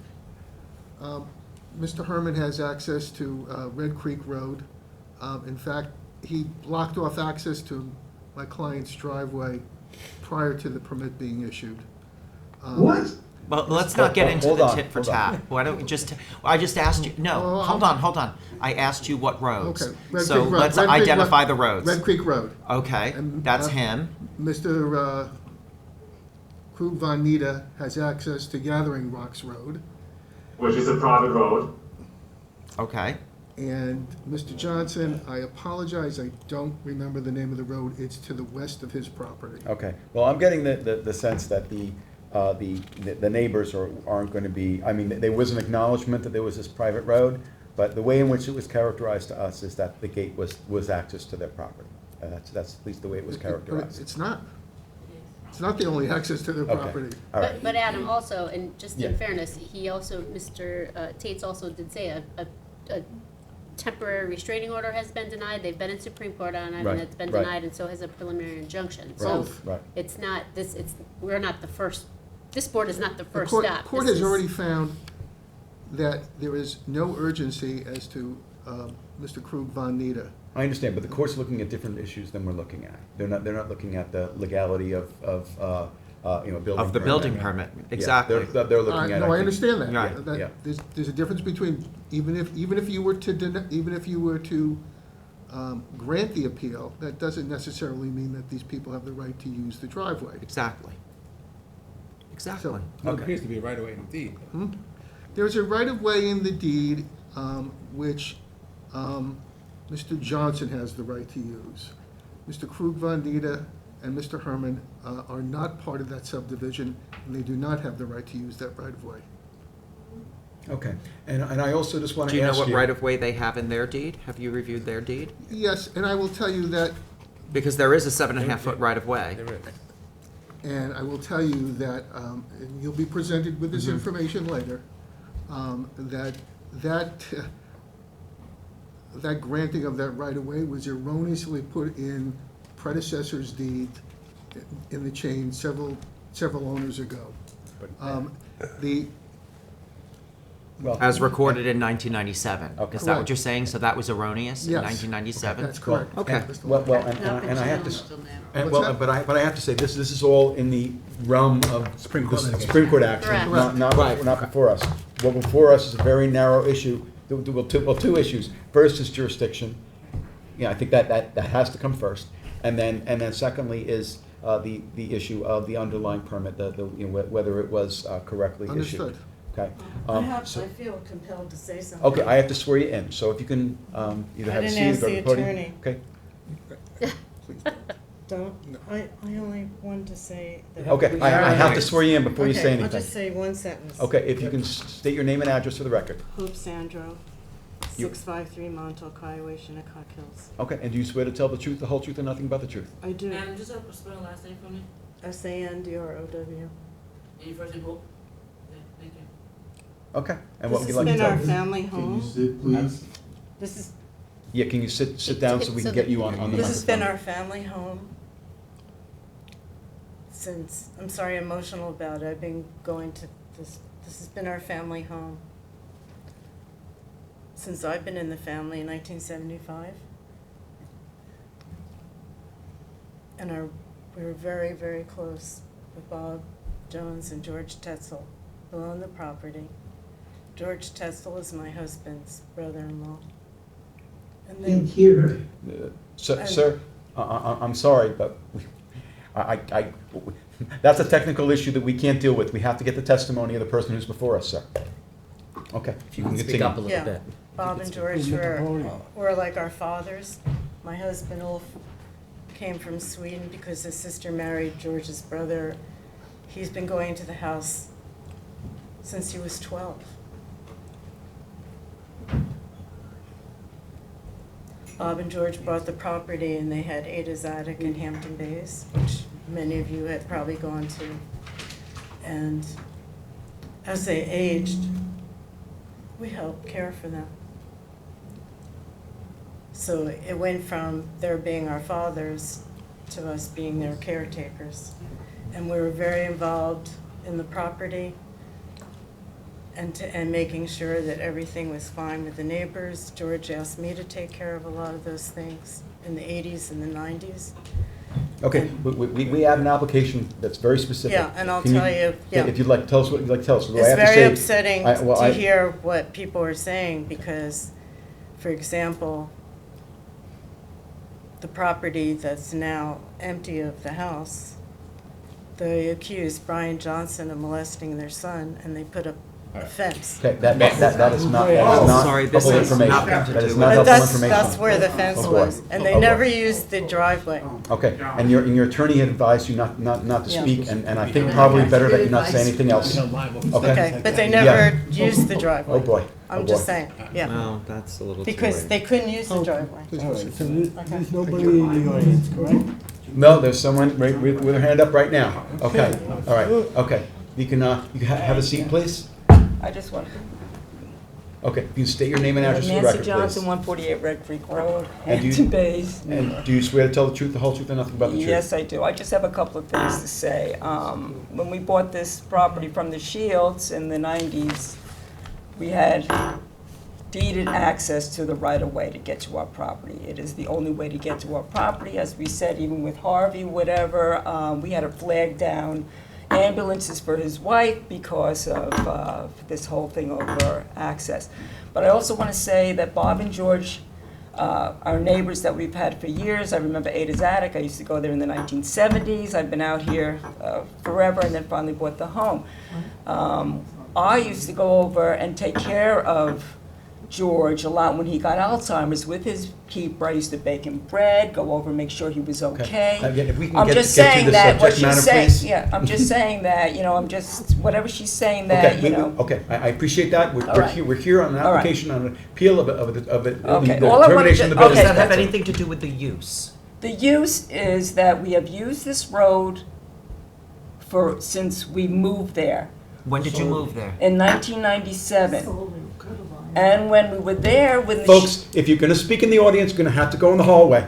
I'm just saying, when we were there to buy the property from the Shields, my husband's twin brother was on the property prior, that's how we've learned about it. He used to use by bicycle and car the access road to the property. The Shields used that road to the property. We just spoke to the granddaughter of Mr. Shields, who said she, as a little girl, used that access road to the property. We bought the property Okay. with the So- deed that we had access to that right away. So as I've said on a few occasions, the issue of the legal rights and the right-of-way is something we can literally do nothing about. That is in another jurisdiction in the Supreme Court of the State of New York, okay? The only thing that we have jurisdiction over is the legality of a building permit that was issued by the Southampton Town Building Department, okay? All I just want to say is that it really is, if there is an emergency, a fire, ambulance, anything that has to get to my property, they will not find my property. They would have to crash through his gate to get to my property. So God forbid, there's a fire there and we're inside, and the fire department cannot come and rescue us, whose fault is it going to be? Okay, well, I would suggest that you, as I mentioned at the very start of this, okay, that you listen to the advice of your attorneys, okay, and take that advice, Right. okay? Do whatever you need to do in terms of dealing with things in terms of your legal rights. Obviously, there's an active Supreme Court action already. Right. We are not a substitute for Supreme Court, and we unfortunately cannot deal with those issues. We're only dealing with a narrow issue here, and that's what we're doing. We're gonna listen to everyone who's here, and I think there's much work to be done here. This is just the beginning. Well, thank you very much anyway. Okay, you're welcome. Okay, all right, so, at this point, adjourn. Oh, we're adjourning, we're But- keeping it but open listen. and adjourning. But listen, Yeah. for the next hearing, because we also don't want to drag this out indefinitely either, because you do have underlining litigation. For the next hearing, everybody should be prepared to talk about the timeliness, talk about where it's deficient as it relates to the town code. With specifics. Yeah, why it doesn't comply. I don't want to hear that it doesn't comply because it violates the easements. I want to hear that it's too tall, or it's not on the property, or it's, it swings out, or something like that. This board is not going to be getting into whether or not the 50 deeds that we have in front of us are good or bad. So I don't think we want to have another, after the next hearing, I don't think we want to have another one after there. So let's just get all of the information for the next hearing. Sounds good. We're going Okay. January 5th? January 5th? That is the date. I will move to hold this over to our January 5th, 2023 meeting. Second. Mr. Tudhill. Aye. Mr. Macedonio. Aye. Mr. Daly. Aye. Ms. Kern. Aye. Mr. Leonard. Aye. Ms. Burgess. Aye. Chair votes aye. Thank you all for being here tonight. Thank you very much. Kate's for seeing you. Have a good evening. Have a good evening.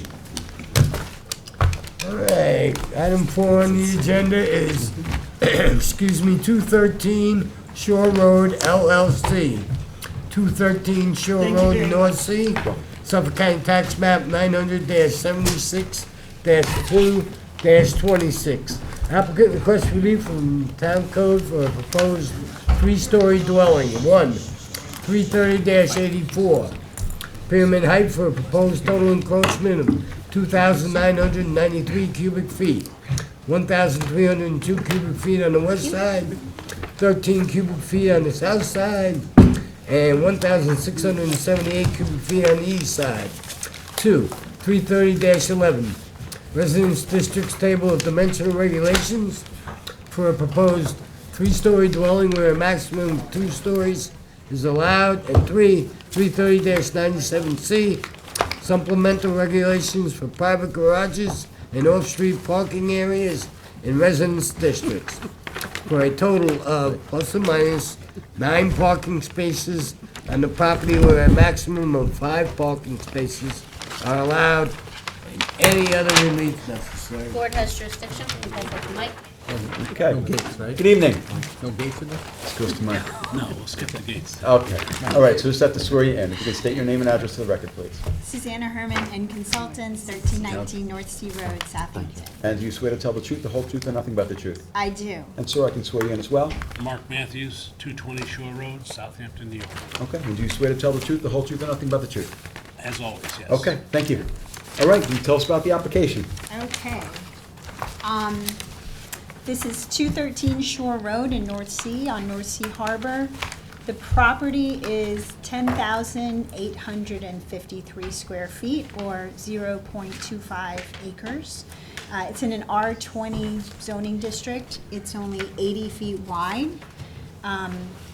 It contains a pre-existing non-conforming house and garage, which are very close to the existing side property lines. We're proposing to demolish the existing house and build a new house, basically in the same location with the garage underneath, and then 2 stories above that, basically in the same footprint. As I mentioned, we are located on North Sea Harbor. There are wetlands, and so the lot is very constrained. In fact, the proposed house as well as the existing house are only about 32 feet from the wetlands line. So the only place to go is up. We're requesting 3 variances. The first is pyramid. We're requesting a total of 2,993 cubic feet. Tried to split that equally between the 2 sides of the property. On the west, we're requesting 1,302 cubic feet, and on the east, 1,678 cubic feet, and on the south, which is the street side, 12 cubic feet. The existing house and garage are also in non-compliance with pyramid, with about 555 square feet of existing pyramid non-conformance. We don't require any dimensional setback relief from the property lines. The existing house is 8.3 feet from the side property line, and we're increasing that to 9.5. The existing garage is only 5.7. 5.7? Yeah. I have 4.8. 4.7. 4.8 feet from the side property line. So we're removing, if you look at the survey, the existing conditions are on there as well, up here at the top on the survey. So we're removing that existing garage in the side yard, less than 5 feet from the property line, and then we're reconstructing the house in basically the same location. The height overall is in conformity despite the 3 stories. We are in a flood zone. We're in an AE6 flood zone. So the first floor elevation of the lower level is 8 feet. So it is in conformity with FEMA, which is what puts us into the 3-story house category. However, the lower level is just the garage, as well as entry and access. There's an elevator and stairs that go up into the house, and some storage. So there's no living space. What's putting you into the 3-story though? Because the ground level complies with FEMA, it's technically a story. Okay. But is that ground level gonna have, is it only storage? Or is it It's a garage? 3-car garage. Yep, yep. Storage, And an entryway. Okay, yeah. So Not habitable arguably, living this house space. does not have to be elevated because your first floor complies with FEMA. That's why. Exactly. Okay. It Right. doesn't necessarily, I mean, That's why. yeah. All right. The main level is up at a higher elevation, well above FEMA. The first floor, or the first floor of living space is up at 17. Oh, okay. The size of the house is not excessive. The total, including the lower level entry enclosed space, is only 2,711 square feet total. So the first floor of living space is 1,131, the second floor is slightly smaller at 1,112. So it's a very modest size house. The ceiling heights are not excessive. The lower level is 8'9" 3/4" ceiling height. The main level is only 7'11" 3/8". The second floor is only 8'1/2". So it's very modest, both in terms of square footage and ceiling height. It also has a gabled roof, which you can see from Mark's plans, which is a very attractive sloping roof away from the property lines. So you should have that as well.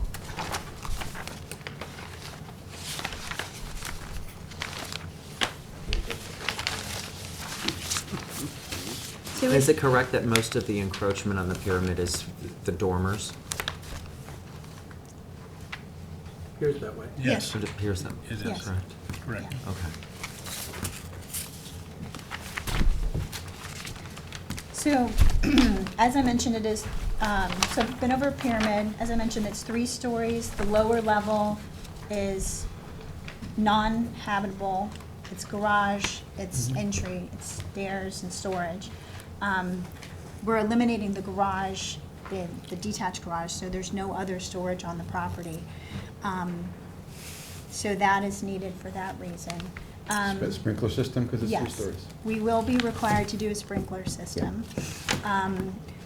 A variance for a 3-story house was issued about a year ago for the DeVito property at 129 Shore Road. Have a copy of that. That's a very similar situation. As a condition of that permit, you stated that no living space would be on the first floor. On the first floor, and I Right. think probably we're gonna wanna do that again. What was the pyramid relief on that one? The pyramid leaf at 129 was 1621 cubic feet. There was also a pyramid relief issued across the street for more than what we're asking for here at 220 Shore Road. 3,855 cubic feet was requested on that. That's across the street. These are interesting though, because are these, this is a new phenomenon that we're seeing now, was that some of these are gonna be 3 stories and they're not 3-story because they're complying with FEMA. Right. So this is just something you guys have to start thinking about, you know, because on the one hand, philosophically, they're proposing what you would normally allow. You know, the first floor is not habitable, the first floor is sprinkled. I don't know, but they don't get the benefit of the exemption in the town code, because the exemption says you're not a 3-story because you're complying with FEMA, and they're way exceeding FEMA. So I just want you guys to start thinking about those. Like the 2 you submitted, those weren't 3-story, right? One was, yeah. You approved So a one of them was a- 3-story house. Okay. Same street, few And doors when down. was it? October 2021. Okay, all right, So so a that year is the ago. same thing, all right. And case in point, the property next door Mhm. to the northeast, this was approved in 2000, was approved before they changed The code, that's what the I was code. wondering, yeah. So if you look at the house next door, which shows in the in the photographs, which Mark Yeah. is Nice familiar house. with, being the adjacent lived property. there, Yeah, his house. You're familiar with it, right? Yeah, so this project is right next door to me. So Are you going to object? I think we've got that one covered, yeah. So, I had to ask Mark, I was like, why wasn't your house a three-story house? And that's because when he constructed it, it didn't comply with FEMA. It has the first floor elevation of 8 feet, which is the same thing we're proposing here, but the flood zone actually came down. So now he would comply. But at the time it was built, the lower level was non-compliant with FEMA, and so he's got 2 stories on top of that. It's and just interesting. It's not living space, and again, so it would look, character of the neighborhood, very, very similar in height, and obviously it's a different design with a different gabled roof, but it speaks to character of the neighborhood. Yeah, and I guess maybe because of the wetlands too, there's a, Right. that's the other incentive, Marty doesn't want you building all out. Right, in fact, as part of mitigation for the wetland permit, the non-disturbance buffer comes right up within 5 feet of the back of the house. So there's not gonna be any room to put any storage shed or detached garage in the future. So we're trying to be efficient with space and consolidate the footprint, reduce the coverage on the property with impervious surfaces by putting the garage underneath the house. So I have more and more homeowners who come to me and they say, yeah, first floor elevation should be at this level, but we actually want to go higher because they're concerned about flooding. And That's smart. now I have the concern, I mean, FEMA hasn't changed their flood zone since 2009. Yep. And they might change them. I feel like they're due. Mm-hmm. It could happen anytime, and then your, Right. what happens to your flood insurance if Oh, you yeah. just built your brand-new house and you don't comply Yep. because they Your- raised your everything? rate- Your rates go way up, that's what Right. happens. So it's a real concern, and like I said, this is character of the neighborhood is, Now, can I ask, why are you keeping the orientation to the east of the to the east of the property? Is that because you're using the current foundation, or is that No. going to be demolished as well? the foundation will be demolished, we're starting from Mhm. scratch. It has to be shifted to the side because the sanitary system takes up the side yard. So we had to shift it, and we had that pre-existing non-conforming setback on the east side, the east. There's more to it than that, though. If the house is shifted to the left, the view is more open to the right with a longer view down the water. And it also works with the septic system. And at the same time, the house is narrower than what's presently built. So the neighbor to the left, John Gouldy, who is on board with this, he's got another couple of feet clearance from his property, and the same thing on the other side. So I think it's a good balance of positioning. Were you able to get something from him stating that he approves of? No, I talked to him, I talked to Stacy Noble, who lives at 218, and I talked to Susie Bennett, who lives at 229. I live right there, I see these people all the time, Okay. so, and they're all good with this. If you'd be able to get something from them in writing, that would be Sure, wonderful. I could show Yeah. up with that Add to next the time. file. Yeah, happy to. Submit in writing. We'll submit it. Yeah. Yep. And my wife, who owns 223 next door, will probably write the same letter. Okay. But she's not biased. And the third variance that we are here for, but let me just finish that question. Okay. The septic does take up this whole side yard. Right. And the whole front yard. So it's not in the driveway is filled with drainage. Originally, the septic system took up the whole driveway, but we were able to reconfigure that so that, And that'll be a new septic system? yes, that's a new IA denitrification, Absolutely. state-of-the-art Wonderful. system. Gravel driveway with drainage, large non-disturbance buffer over a large portion of the property. So the final third variance that was a surprise to me is that we're asking for relief because we've got too much parking on the gonna ask property, about that. which I've never been asked to request relief for previously, although I'm sure I have done plenty of projects with larger driveways. We have 3 cars underneath, there's room for 3 cars underneath the house, and then there's room for 3 cars in the driveway. Unless they're all 9 Mini Coopers, I don't see how you could possibly get 9 cars in the property. Apparently, with a 4-bedroom house, we're only allowed 5 parking spaces on the property. So Mark, It's not apparently, it's I thought true. you were saying. No. Okay. the sketch that Mark did showing, a revised site plan showing 3 parking spaces, these are 9 by 20 parking spaces. The driveway has to be this wide in order to provide access to the underneath garage. I don't think, unless you park in the street right of way, that you're gonna fit more than 3 additional cars in that driveway. And I don't think they, It's a 30-foot front yard setback, yeah. and cars are 18 feet long or 17 feet long. You don't get 2 pulling up to the garage doors. So it's 6 spaces where It's 5 really, is. it's really 6, it's Okay. not 9. Yeah. I mean, if you wanna give us relief for 9 cars, I don't think Yeah, well, that's. she put plus or small. minus, so she probably Okay. didn't know, you probably Right. didn't have parking on the first We survey. didn't have it on the Yeah. first survey, so I think realistically you can get So 6 you cars. think 6 rather than 9? Yeah. Okay. Why did you choose a design with 3-car garage? This is a family with 3 kids, husband, wife, 3 kids, that's 5 cars right there. And they travel in the wintertime and they leave cars behind, and rather than leave them parked outside, they want to put them inside.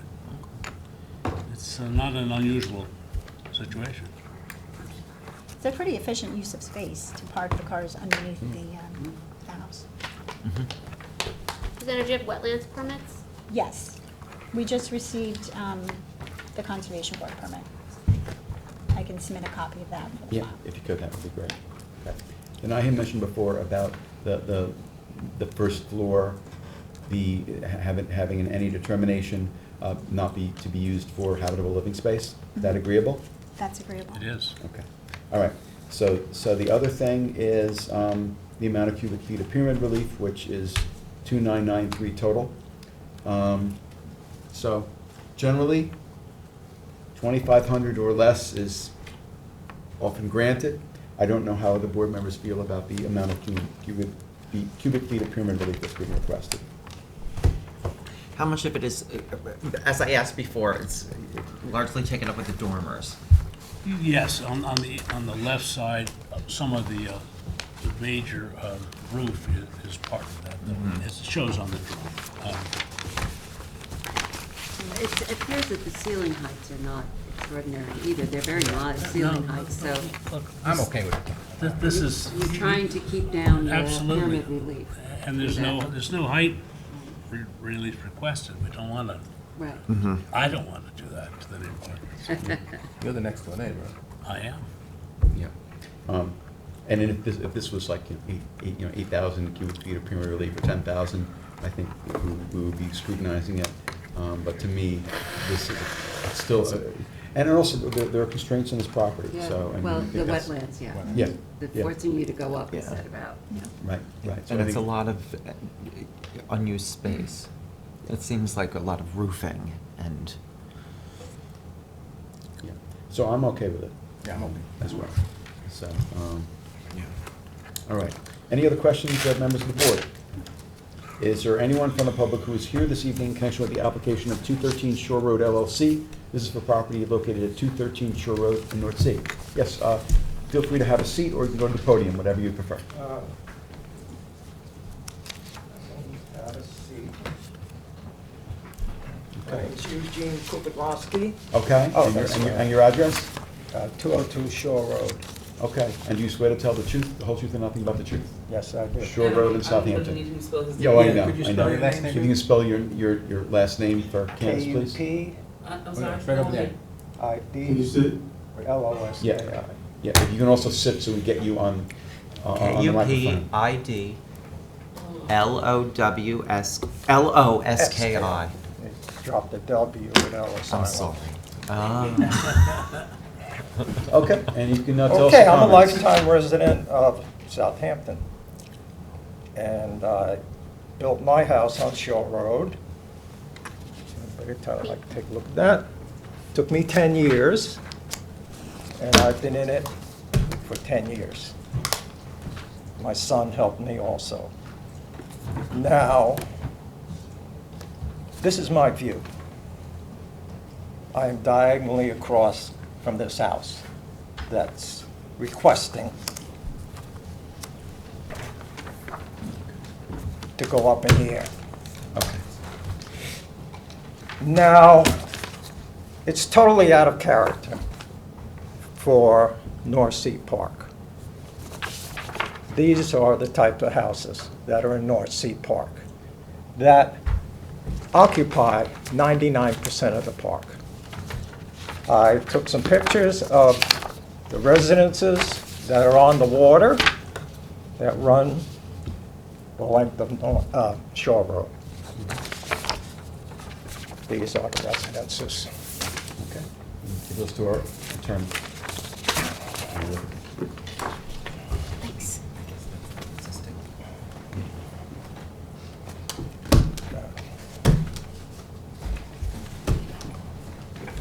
So I gather you were objecting to this application.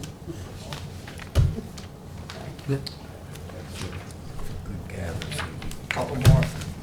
Okay, so many as you'd like. So,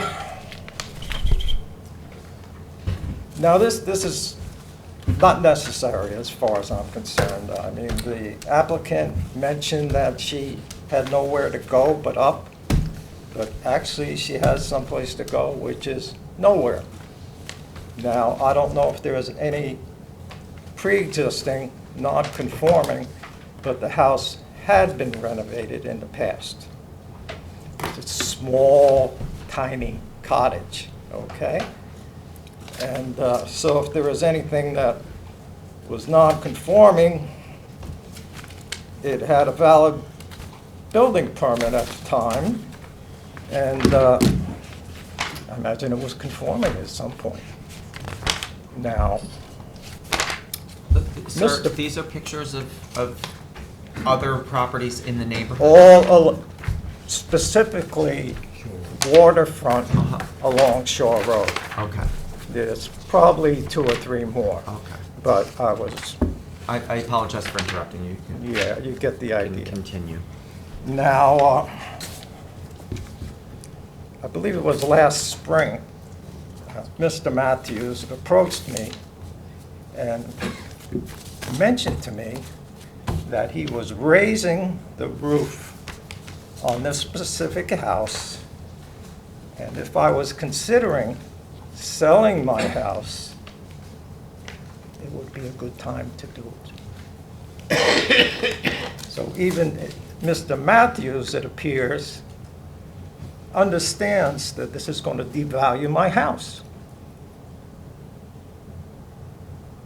Aesthetically, I lose my $1 million view. I also lose resale value on it. I built that house for my son to stay there and enjoy it, not to be a house flipper, not to turn over houses and make profit. I put mine on the market just to see the value. I put it on Zillow just to see which way the wind is blowing. But I've never entertained a broker because I don't want to sell it. I love it. I built 99% of that house myself. So your house is above the house in question? My house is diagonally across the street going south Okay. west. Yeah, here's the aerial. So, Well, I don't know if that's gonna show it though. no, Well, where's the across picture? the street. Hold on, where's the picture we just got of His house? his house? I just I think handed them Mike over. has it. Yeah, Mike has them. yeah. Mike, Mike, can you has- pass over the pictures, please? His original. Where are you in relation to this? Are you on Shore and Cedar? I am on the corner of Shore Road and Locust Avenue. Oh, you're over here, so you're out of the view of the GPS, Right over here. whatever this is. And looking northwest. Do So- you have a vacant lot You in have front of empty you? lot right in front of you. Do you have a vacant lot in front of you? This is, appears to be empty lot in front of you. Yeah. Shore Road and Locust. Can we, I can't see from here. wait, there was a picture of the view. So, That's when, diagonal. okay, so so this picture you said was your view, That correct? is my view when Okay. I'm on my deck and I look directly at Is this there. the house in question? Yes, Okay, so you're elevated from Yes. that house. yes. You're at a higher elevation. Do you Yes. know what the differential is, by any chance? Just if you know. How high you are? Or are you I taking this believe picture I'm, from an upper I window? believe I'm less than 35 feet above sea How many level. stories of a house do you have? One or two? 2 stories. So are you taking this picture from an upper window? I am taking a picture from that porch From this porch? upstairs. Upstairs? Yes, that's my living room. Okay. Can I ask a question? Directly across from you, is that a vacant lot? That is a single and separate property owned by the property owner, John Gouldy. But is a it vacant vacant? lot? He has I mean, another- it doesn't have a building on it, is that correct? Has a shed. It has a shed. And your view across from that to the water is unobstructed? Is a tree, but otherwise, it's somewhat unobstructed. And I can pretty much guarantee you, when old John passes on, who's a very nice man, I respect him a lot, what are we gonna get? Another mansion across the street? But Oh, people that's have a the right to subject build for another on their day. property. Exactly. People have a Right. right to build on their property. Pardon me? People have a right to build on their property. Of course. He does. And so would the vacant lot at some point. I imagine so, yes. So your position is we should deny the variance application, correct? Yes. Okay. Now, one other question. Would you be willing to have a conversation with the agent for the applicant who's here this evening about maybe if they can address your concerns in some way? Well, Have a they discussion. have not approached me yet. Well, but you're all here now, so I'm That's just asking correct. the question. Would you be willing to have a conversation with them? I don't know what my conversation would entail. I'm not a mind reader. She has not entertained my conversation, has not approached me, has not asked me my opinion on I'm it. asking whether you're willing to have a conversation now. Property owner. That's Sure, all. I'm open to that. Okay. He's across the street. You're not an adjacent property, not contiguous, right next door. You're across the street that house. That's correct. Yes. Okay. Okay, all right, anything else you'd like to tell us? No, Okay, all right, well, appreciate your comments. thank you. I have some additional questions Sure. for the applicant. So, what's the difference of the height of the house as it stands now and the height of the house as proposed? I don't want to fumble through everything to find that. Whatever the height is going to be complying with town code, it's only pyramid Yeah. relief. Right, no, I just want to know. What's Yeah. existing What are we and talking and what are about we in terms of the proposing? difference? So- Right. I think the height should be measured off the road because they are raising the grade. Hold on, we're going to get to that. We're not raising the grade. The town allows you to go up to elevation 42 because you're in a flood zone. We're going up to 40. So we're 2 feet below the maximum allowed. Right, but do you And what's know what the exi- house yeah. is as it is existing? We have, bear with me 1 second. I'm sorry. I know we didn't calculate this because you're not looking for a height variance. Right. I know, but it's a good question. I mean, can we scale that? Do you have a scale? Does anyone have a scale here? I have an engineer scale. That's good. Okay. You can do it with that. Quick, do that.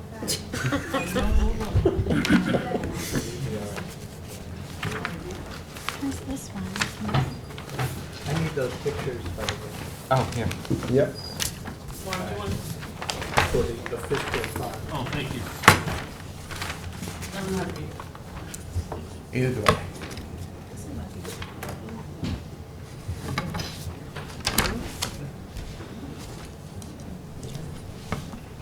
Oh, he couldn't be here, he had to, he's leaving, he was here when I got here. All right. Because there was planning board left. The present house is 20 feet above existing grade. Okay. The new house is proposed to be 32 feet above existing grade, but it slopes off from that in most directions. That's at the peak. Yes, the very top. That excludes the chimney, of course. And sir, you have to understand that with regard to the height, there's no request for height variance because there's no need for height variance at this point. So They're complying with the zoning. they're complying with the zoning code, so the house can be built to 42 feet, and he's keeping within 40 feet. So there's really nothing that this board could do with regard to how tall the house would be. And what we're talking about really, when we're talking about pyramid relief, is the sides, how much it goes out to the side. Well, I understand pyramid relief, and Right. I thought pyramid law was made exactly for this, to keep houses from going straight up, being close to the They're two different property things, lines. though. There's height and there's And now whether I'm it's within wondering the where pyramid. we are measuring this from. I mean, I was in a flood zone. My foundation is .09 above sea level, which was the floodplain. I had my house removed through the Department of Homeland Security from the flood zone, but I'm still within there. So are they measuring it from the road? Are they measuring it from the floodplain? Or the new grade, which shows 5 feet? Yeah, that is something that's done by people who are licensed and doing it pursuant to what the town of Southampton requires in terms of the way in which it's calculated. But that's altering the pre-existing height of the grade. No. No. Yeah, just for the record, we're not bringing in fill beyond what's required for the sanitary system, which is very little, and just in the corner, we're bringing in about a foot and a half of fill in the corner where the septic system is located. The house is not going to be elevated on fill. And is the fill required because of, and we just had this in Depth to another. groundwater. Depth to groundwater, Right. exactly. The bottom of the system has to be 2 feet above groundwater. Right. So that's the only reason they have to raise it just a little bit. It's a very minimal amount, maybe 2 feet at maximum at the highest point for the sanitary system. But the house is not allowed to be elevated on fill. Exactly, right. So we're doing it as required by FEMA. The house will comply with Right. FEMA. The existing house does not comply. Right. I want to make a point that I think is evident in the photograph that my neighbor has presented of his own house, which is, I watched him build it, he did a good job, I've had tours of it. But his house is very similar to what we're proposing in that he has a garage on the first floor and then 2 floors above it. It's the same thing we're doing. Okay, well, I I'm not did sure if mine it's- without I'm a not sure variance. it's exactly the same, but I mean, I think we're getting pretty far off from where we need to be here, okay? So. We appreciate the testimony. Yeah, so, okay, so what we have is we have 3 requests for relief. One is the pyramid relief.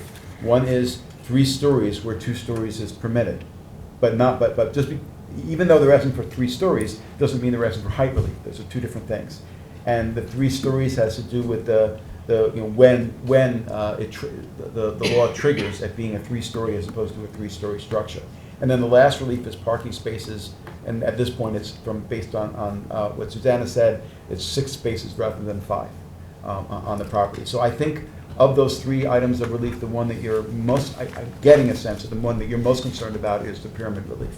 The pyramid relief is less than 3,000 cubic feet. A conversation could be had about whether the applicant is willing to change that number and reduce it. We certainly encourage parties who are neighbors to have a conversation and try to find a way of being able to get along with one another. You're all here, you could have that conversation. But that's kind of how I see it. That's basically what it comes down to. And when it comes to pyramid relief, when we have a constrained lot, like a lot that has wetlands on it, there's sometimes the only way in which an applicant can be able to build where they'd like to build, because they have limitations as to where they can build, is by requesting pyramid relief. Well, that's correct. However, it's not necessary. Okay, well, I don't see any need, and I have never seen anybody occupying this residence on a full-time basis. All I've seen there is people in the summertime. I've seen people there on the weekends. I have not seen a full-time owner there in the 10 years that I've lived there full-time. okay, all right. Well, the reason that I'm encouraging, and I think other board members are encouraging a conversation to be had, is we're trying to see if some of your concerns can be addressed, okay? You don't have to have a conversation with the agent for the applicant, but they're here, and a conversation could be had. You don't have to have a conversation with the agent for the applicant tonight. I'm just saying that you could, if you are willing, and if the agent is, if Suzanne as well. Well, that's And I think- certainly an I option think- I think so. that I think they so. have, the applicant has not explored. Okay, all right, so, in the meantime, Are we waiting for anything else to come from? well, let's also have, let me ask if there's anyone else. Is there anyone else who is waiting to be heard, who's in the room this evening in connection with the application of 213 Shore Road LLC for property located at 213 Shore Road in North Sea?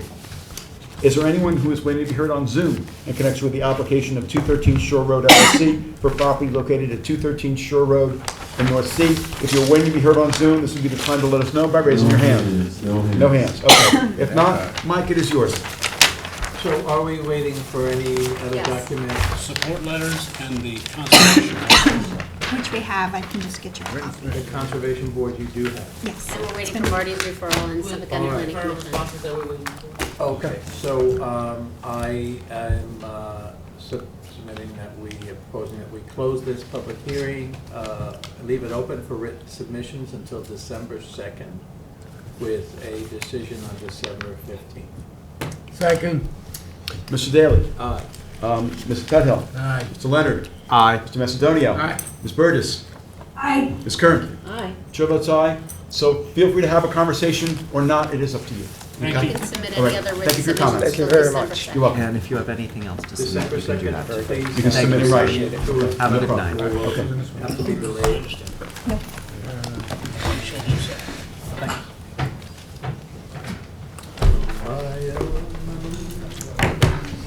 Item 5 on the agenda is 59 Cedar Point LLC and 61 Cedar Point LLC.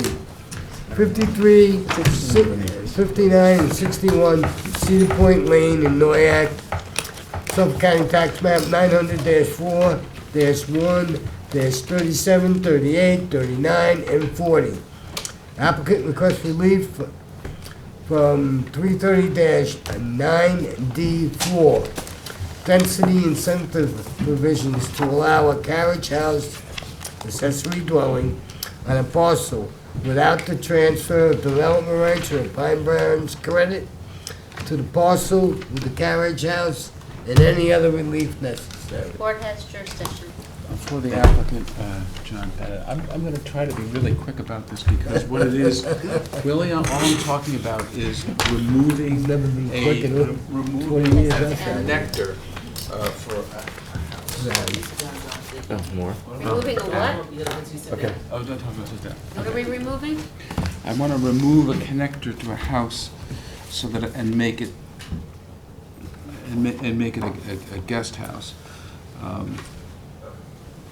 And I think it's a thing that the board should encourage.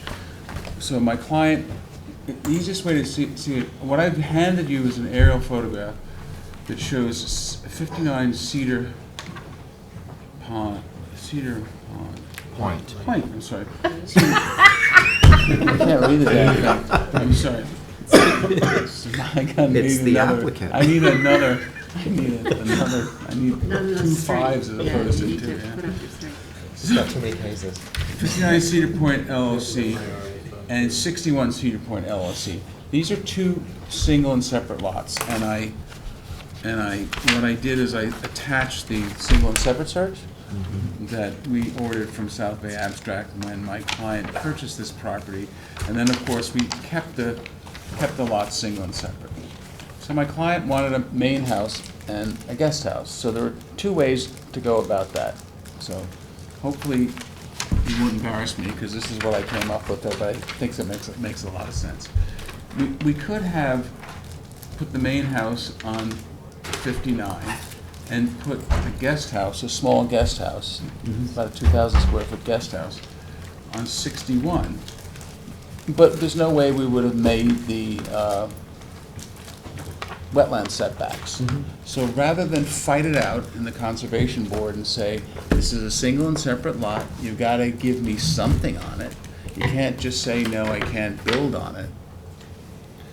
And the board usually goes down to, I think the smallest they give you is 2,000, so we've talked about 2,000. Rather than fight it out in the conservation board, what we want to do is merge the lots.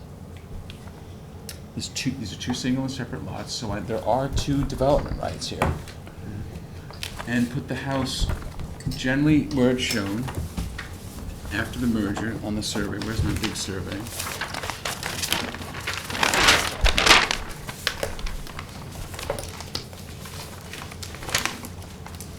Pulling it all the way back to a conforming wetland setback, as opposed to fighting a battle down here, which eventually they'd have to give me something, 2,000 square feet, which is what we want to do. But coming to you and saying, instead of doing that, let's merge the lots and make all the setbacks conform.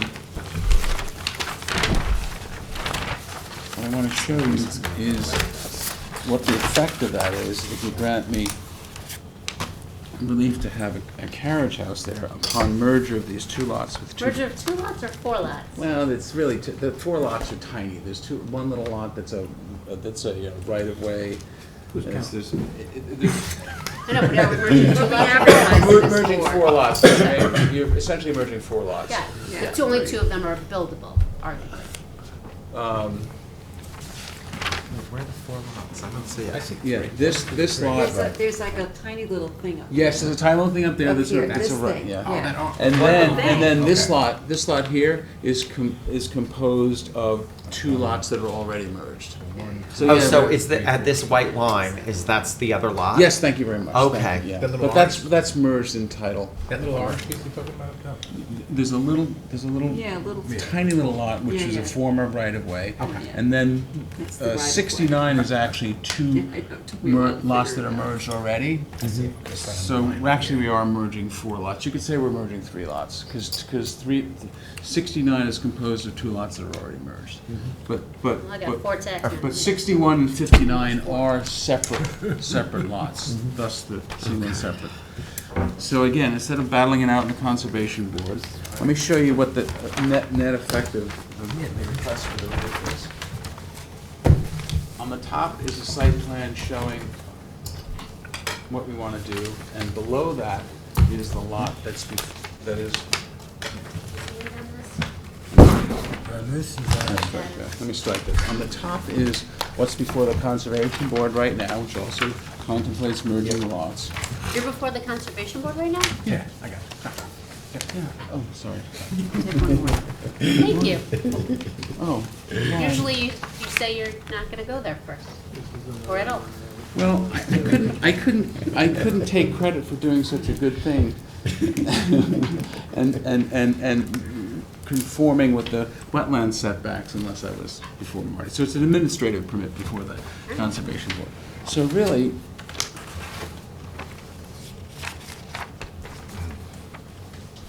the only effect of this is a connector, what I've outlined in yellow. It connects these two portions of the house, so they're climate controlled and connected. Wait, I don't, It's in, on the top, it's a little yellow. this here? That connects, yeah. But on this survey, the carriage house is here, the one-story house is No, there. no. Tell me what I'm doing wrong here. No, yeah, it's different. It's different. No. All right, show me on the survey. This is the, what we're trying to do away is the connector between the two carriage houses, between the carriage house. So, No, it's different. they may have modified it. They already did. No. Here. Yeah, the carriage house isn't on the second sheet. The car, On the Yeah, it same is. location. No, it is. in a the different carriage house is location. on the, you don't see the carriage house on the second sheet because we've done away with the connector. Well, no, it does have a carriage house, but it seems to have it at a different location. Okay. Yeah, it's a totally In the different in the large survey you gave us, the Yes. carriage house is next to the proposed walkway. Yeah, Now and it's not connected at all to the one-story house. Excuse me, oh my God. Oh, it wouldn't be. It wouldn't be. That's the reason I'm here. Okay, Right. The reason I'm here, so look at this. the long and short of it, regardless, there may be a different Yeah. iteration Yeah, I think of the so. site plans, but it doesn't really matter, because what I'm trying to do is, instead of having to connect this carriage house to the main house, and thus it wouldn't be a carriage house, I just want to do away with it, so that I have a separate two-bedroom, 2,000 square foot living quarters. I can't do that without asking for it to be a carriage house. Yes, okay, and then, but you're asking. The client wants two separate homes. He wants a main house and he wants a guest house. Got that. And this is only slightly below what would be permissible for a carriage house. Right. Slightly Where is above. this carriage What house is that? gonna be? Slightly above. How I'm much? The sorry. lot area. Yes, What is it? yes. So What where is is it it going to usually, be? 1,800 or something like that? Is it gonna be where it is on this survey, or is it gonna be where it is on this? It's gonna be where it is on the large survey. On the large On survey. the large survey. So But it's if not I'm gonna not be trying to be, connected. I'm not, well, if I connected it, it wouldn't be a carriage house. Correct, Right. It okay. would be part of the main It'd be dwelling. part of the main dwelling. I wouldn't Right. even be here. Right, So exactly. he wants a separate two-bedroom carriage house. So then And is it why, gonna be- and I wouldn't be able to ask you for that and ask you to waive the requirement to transfer in a development right unless I had already two separate, single and separate lots, i.e. two development rights. Right, so that you're saying that because I have two development rights, we should waive the The transfer of developments, right. for exactly. the carriage house. For the carriage house. Okay, is there anything required for the carriage house that we need to approve in terms of the variance? No, that's the only, God bless you. That's the only thing, that's the Okay. only relief I need. Okay, so it's just the transfer right, is that correct, Kate? Yeah, that's all it's written up for. Yeah, I want, right. I just want, Okay, And got it. I, to be, I looked at this, and I said, we can either fight it out, and I'm serious, we can fight it out in the conservation board for a 2,000 square foot house on this single and separate lot, and not meet the wetland setbacks. Ultimately, they'd have to give me something, because they've got to. Why are you at the conservation board then? Because this is an administrative, I'm within 200 feet of the Oh, okay, wetlands, okay, so it's okay. So they administrative. have So I to- meet all the okay, compliance, okay, I meet got it. everything. It's not for, okay. It's not for, yeah, So all so, you're asking for is to waive the transfer? we have the well, yes, transfer. but as you remember, when we've had Anthony here, this board has, we've had some scrutiny with waiving the development rights, and so what John is saying is the density's already there. The density's already Right. there, yeah. Right, we've talked. So I thought is this was a applied fairly, like if I this. may, this sounds like really patting myself on the back. I'm sorry, I thought this was a sort of an ingenious way of getting him his guest house, but at the same time, and maybe ingenious is too, but crafty, I don't know. At the same Which was time. the point of the whole first 15 minutes. so. At the same time, complying with all the wetland setbacks by merging the lots, and thus giving me plenty of space to put We the. agree that it's brilliant, and I don't have any objection. I'm good with it. Katie, is this consistent with what Maybe we've done with other applications? imaginative, not Of this I type- think it's because of this kind? consistent to the extent that the density is there. I mean, Right. that's usually when you guys do it. And sometimes you recognize density because there's two pre-existing houses. Sometimes you recognize density because the lot is huge and subdividable. And I think here what John is saying is it's already subdivided, I'm gonna put them all together so that it'll be density neutral, I guess, right? It is. 90,000, 90,000 square feet. 97,000 square feet. 2 acres. Oh, 97,731. Yes. I just want to, if I can amend everything, I'll get out of your hair. I just want to say it was a crafty way of doing it. It was maybe a thoughtful way of doing it because I'm going to go back an ingenious way because otherwise Mr. Martin will never let me down for using that description of my own Another thinking. genius right behind you, so, It's been a night. It has been a Yeah. night. Well, interesting night, it's all good. Hopefully that all works. Okay, all right, so, want to ask any other questions, members of the board? Keith? Is there anyone from the public who's waiting to be heard this evening in connection with the application of 59 Cedar Point LLC and 61 Cedar Point LLC for properties located at 53, 59, and 61 Cedar Point Lane in Noyak? No one here in the room. Is there anyone who is waiting to be heard on Zoom in connection with the application? No one on Zoom. No one on Zoom, okay. All right, if not, it is mine. I would move that we close the public hearing this evening, except for written submissions. Deadline for written submissions is end of business on December 2nd. We will have a decision ready at our December 15th meeting. What was one thing I wanted to ask? Administrative wetlands permit from Marty Shea. Do we want to have that before we render a decision? I think we do. Yeah, we make referrals, so we just have to wait for those referrals. Okay, so I'm going to put it down for 12:15 because we may not comes in by then. Okay. Second. Of course,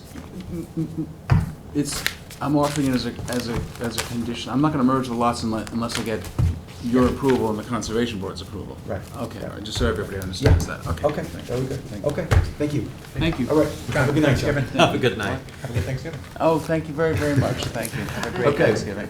Thanks. Mr. Daly. Aye. Ms. Kern. Aye. Ms. Burgess. Aye. Mr. Tudhill. Aye. Mr. Leonard. Aye. Mr. Macedonio. Aye. Chair votes aye. Fumble on the ball field.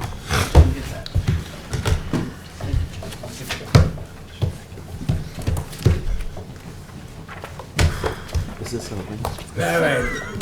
6, J. O'Brien Holdings LLC, 509 County Road 39, Tuckahoe, Suffolk County Tax Map 900-158-1-15. Applicant requests relief from Town Code 330-31B, maximum number of uses, to add an office use to the existing special trade contractor use within an existing building located on a 21,980 square foot non-conforming lot in the Highway Business Zoning District, where 24,000 square feet is required and any other relief necessary. Board has jurisdiction. Pass that to Susan. For the applicant, David Gilmartin, Greenberg Charge, Bridgehampton, New York, and I will be far less brilliant than John, but I'll But will be... you be crafty? Probably not, right? But I'll be shorter. Shorter. Take less time. Yeah, please. And if you thought you had a bad night in here, you should have seen the scene outside. I can only imagine. Oh my gosh, wow. Which one? You missed it. You were inside. Yes, It was- but I caught the tail end of it. The Red Creek one, right? The All right, outside. let's keep going. Okay. All right, so this property is the Pelican Pool Building. It's on the northwest corner of County Road 39 and McGee Street. The property has been before this board twice for relief, which was granted. We then went and got site plan approval. Property was built, and I think we have a CO from 2017, 2018. There is excess office capacity within the building, and my client would like to rent that excess capacity to an architect. And what happens when that happens is that we need additional square footage for the lot, and the lot's 2,020 square feet short of it, which is 9%. I have a floor plan of the building just to demonstrate that we're not expanding the building whatsoever, right? So it's just an interior change of the person that's going to occupy that space within the building. It will be used as an office space as it was previously approved for, so the parking lines up and everything lines up. My understanding with the discussion with council this afternoon is we'll have to get administrative site plan approval to do it, but nothing is going to change except the occupant of that particular part of the building. The only other issue that came up was a question from the building department, I think it's on your referral, that said that the handicap bathroom, the rest of the office, 2 other offices down here didn't have access to it, but we pointed out that there's a door that's open, it's gonna remain open under the lease, so people have access to the handicap bathroom. So, again, there's gonna be absolutely no change except the people that are gonna sit in that office, so this building is a part of the character of the neighborhood, it's approved. The property behind to the north is a pre-existing non-conforming house, so it's not permitted within the highway business zoning district, so we can't reasonably get property from them to get the 2,000 square feet. And Suffolk Laundry is to our west, which has its own site plan issues, so they can't, they can't can't give us any of their land, so. Is it only a use? A use issue? Well, yes, and I struggle with use because it's the same overall zoning use, just a different user. Who was the original user? Pelican Pools. Pelican Pools. So it's a use in that they have a limit as to the amount of uses depending on the square footage of the lot, and Right. because this lot is a little shy of what is required, they're asking for relief to allow this additional use. But not like a use variance kind of use. It's just, Right, yeah. right, just the occupant of that. Right, right. Okay. To the tune of 9%. 9%, so it's not substantial. Okay. Any questions? No. Any concerns? No. Is there anyone from the public who's waiting to be heard in connection with this application? This is the application of J. O'Brien Holdings LLC for property located at 509 County Road 39 in Tuckahoe. Is there anyone? No one on Zoom? Okay, if not, thank you, Charlie. If not, Susan, it is yours. Okay, we're going to close the public hearing and leave everything open for written comments for December 2nd with a decision on December 15th. Second. Third. Okay. Ms. Kern? Aye. Mr. Leonard? Aye. Mr. Daly? Aye. Mr. Macedonio? Aye. Mr. Tudhill? Aye. Ms. Burgess? Aye. Chairman Tsai, Thank thanks you. so much. Thank you. Have a good night. Happy Thanksgiving. Happy Same to Thanksgiving. you. Hope we entertained tonight. The hallway is probably better. I don't know, that guy, what kind of hair? Sarah's gonna have to do Well, that's why we make the big bucks. Last but not least. 911. Yeah. Good night. Good night. Okay. Okay, One more, right? item Yep. 11 is Ivan Paskov, 11 North Shore Road in Hampton Bays, Suffolk County Tax Map 900-125-1-18. This is held over from a few meetings. A few. Okay, good evening. Good evening. I believe I previously swore you in, so if you can just give us an update. Yes, so I'm sure it's probably, you didn't get a chance to actually review the latest plans. Yes, but we did get them. Yes. Yeah. So just to quickly reiterate, since we had such a wonderful and exciting evening, I just wanted to go over, we did address a couple of things that was an issue, such as the ceiling height of the addition, the third story, which is the addition over the garage because of a access to roofing and the pyramid. So the architect couldn't be here. She was unable to, so she gave me something she'd like me to just say, just so it's on the record, if that's okay with you. So she said the garage is on the bottom level at grade, the den is above it with the spiral staircase. And It's- who is the? I'm sorry. Oh, sorry. It's Jan Murray as well as Thomas Riley, who is the engineer. Jan Murray is the architect. Okay. Sorry about that. That's all right. The den is above it. The spiral staircase is there for access only to an existing roof deck.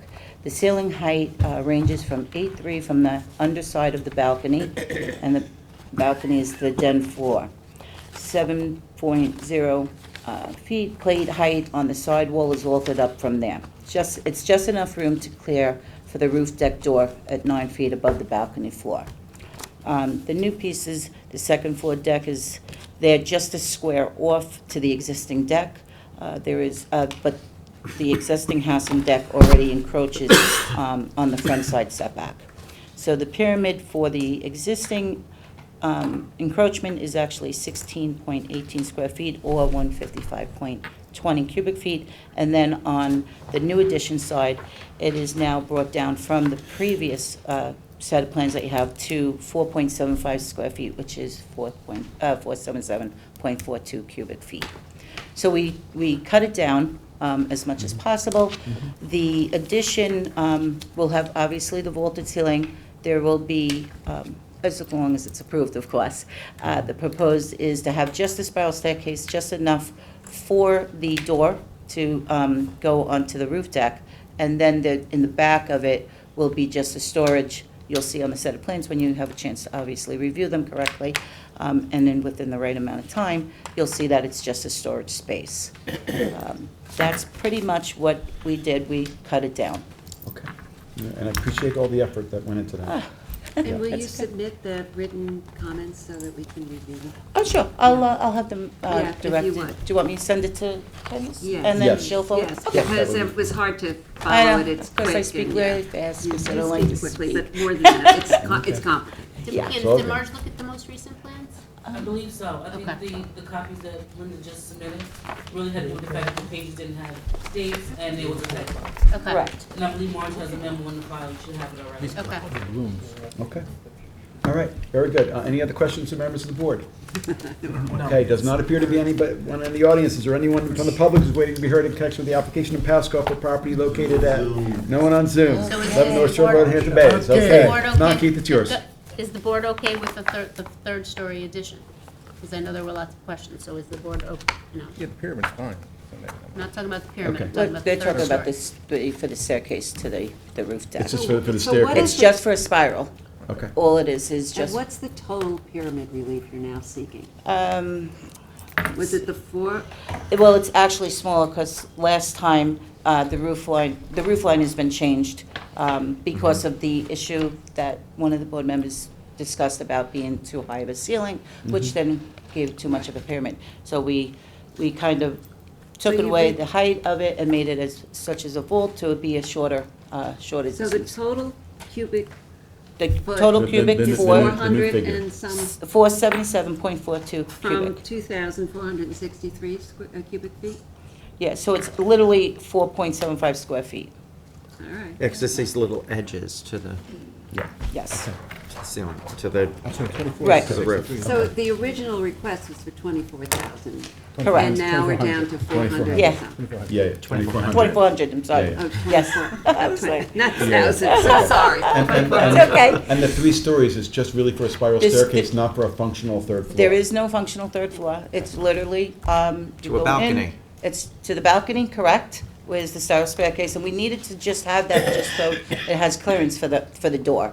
And then you'll see from the plans, it will show like, it's like a little loft, but it goes storage, the storage space, just so you know. Is that where this is? Actually, that's the windows of the kitchen, believe it or not. Okay. But the storage space, let me just see what page it is. Okay, page A4, A4. and then it's right here. So here's the spiral staircase that will go here. This is the addition. This will be right here just to walk. This is actually storage. It's only Yeah, 156 square feet. okay. Just want to make sure it wasn't habitable living space, which is. No. it is And this upper den area, that's open to the below? Correct, right So at that the. means it's a bolt, it's like a bolted ceiling? Correct, it is. Okay. Okay, all right. Any other questions? If not, I already asked if anyone. I just want to Yes. do something. Sure. I do, because Katie asked me if Marjorie saw these, and I believe these are the ones that she saw. However, I want her to look at this. This is a little different, Linda, than what I remember Can I just seeing. see that page? Yeah. What page What is page it? are you on? I'm on, Two. I'm on S1. What you have to do is give us the existing and the proposed, so the cubic feet might be around 600 and some change. And I S1? believe Marge's S1 memo is page 3. says the house is 2-story now, it's not. There's page 2. Um, Yeah. We're at the you're talking, the west elevation? I'm sorry. Just so, because I'm thinking this might.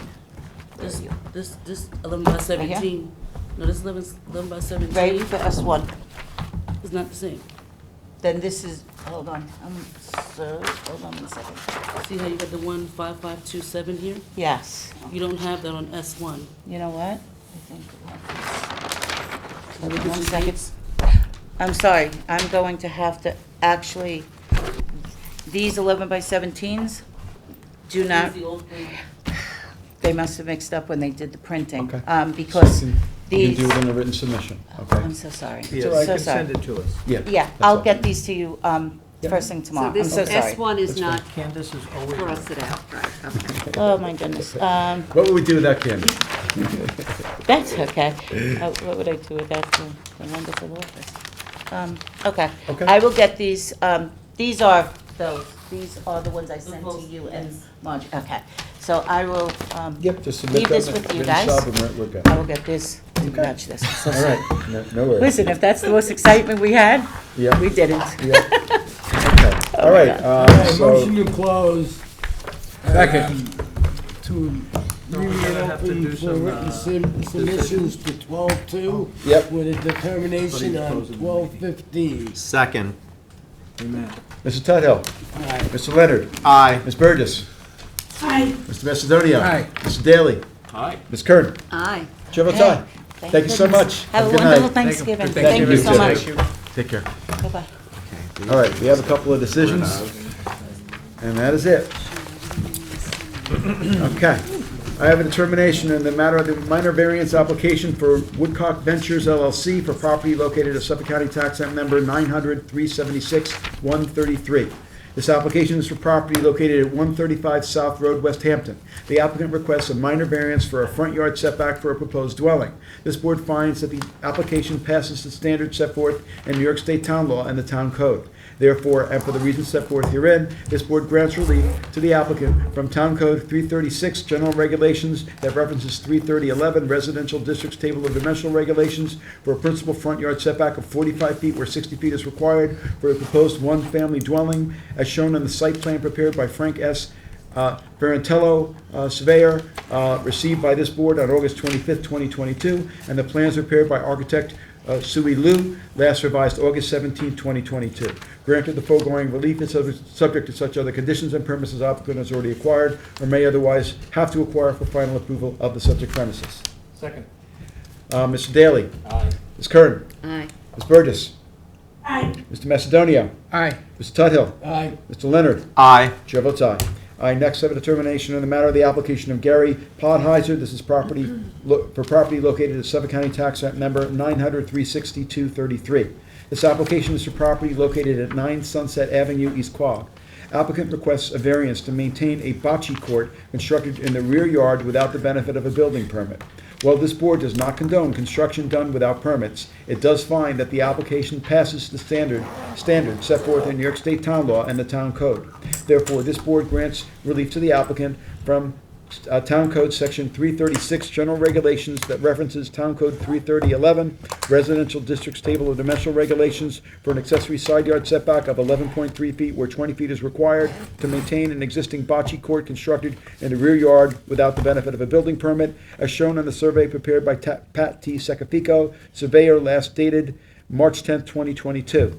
The granting of this relief is subject to such other conditions and permits as applicant has already acquired or may otherwise have to acquire for final approval of the subject premises. Second. Mr. Macedonio. Aye. Ms. Kern. Aye. Mr. Daly. Aye. Ms. Burgess. No. Mr. Tudhill. Aye. Mr. Leonard. Abstain. Chair votes aye. Anybody have any others? I do. Okay. I have a decision in the matter of First SMPD LLC. This property is located at 19 Collingswood Drive, Sag Harbor. The property is identified on Suffolk County Tax Map as 900-26-4-5.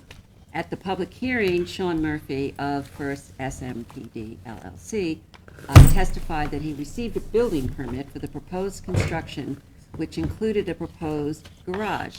He stated the foundation for the garage was poured and after that, he sought to amend a permit regarding the principal dwelling. At that time, the building department inspection revealed that the previously approved location of the garage, where the foundation had already been laid, encroached into the side yard for the principal building of 5 feet, thus requiring variance relief.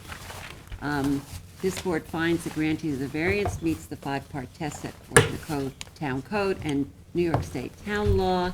And while the detached garage does not benefit from having a certificate of occupancy or compliance, although it was originally recognized under an issued building permit, the difficulty was self-created, but it is not in and of itself a legal basis to deny the requested relief. Therefore, this board grants relief from Town Code Section 330-76D, placement of accessory building structures and uses in all districts, and Section 330-83C yards, to allow a garage to be located within the minimum required side yard as shown on the survey prepared by Gary Benz LS, revised as of 10/5/2022, and the plans prepared by Salvador Cicerelli Jr., last revised 10/3/22, and incorporated herein. Granted, the foregoing relief is subject to the conditions of such other permits as the applicant has heretofore acquired or may otherwise be necessary for final approval. Second. Ms. Kern? Aye. Mr. Daly? Aye. Mr. Macedonio? Aye. Ms. Burgess? Aye. Mr. Leonard? Aye. Mr. Tudhill? Aye. Chair votes aye. Motion to close? Second. All in favor? Aye. We are closed. Thank you, Katie. Thank you, Candace.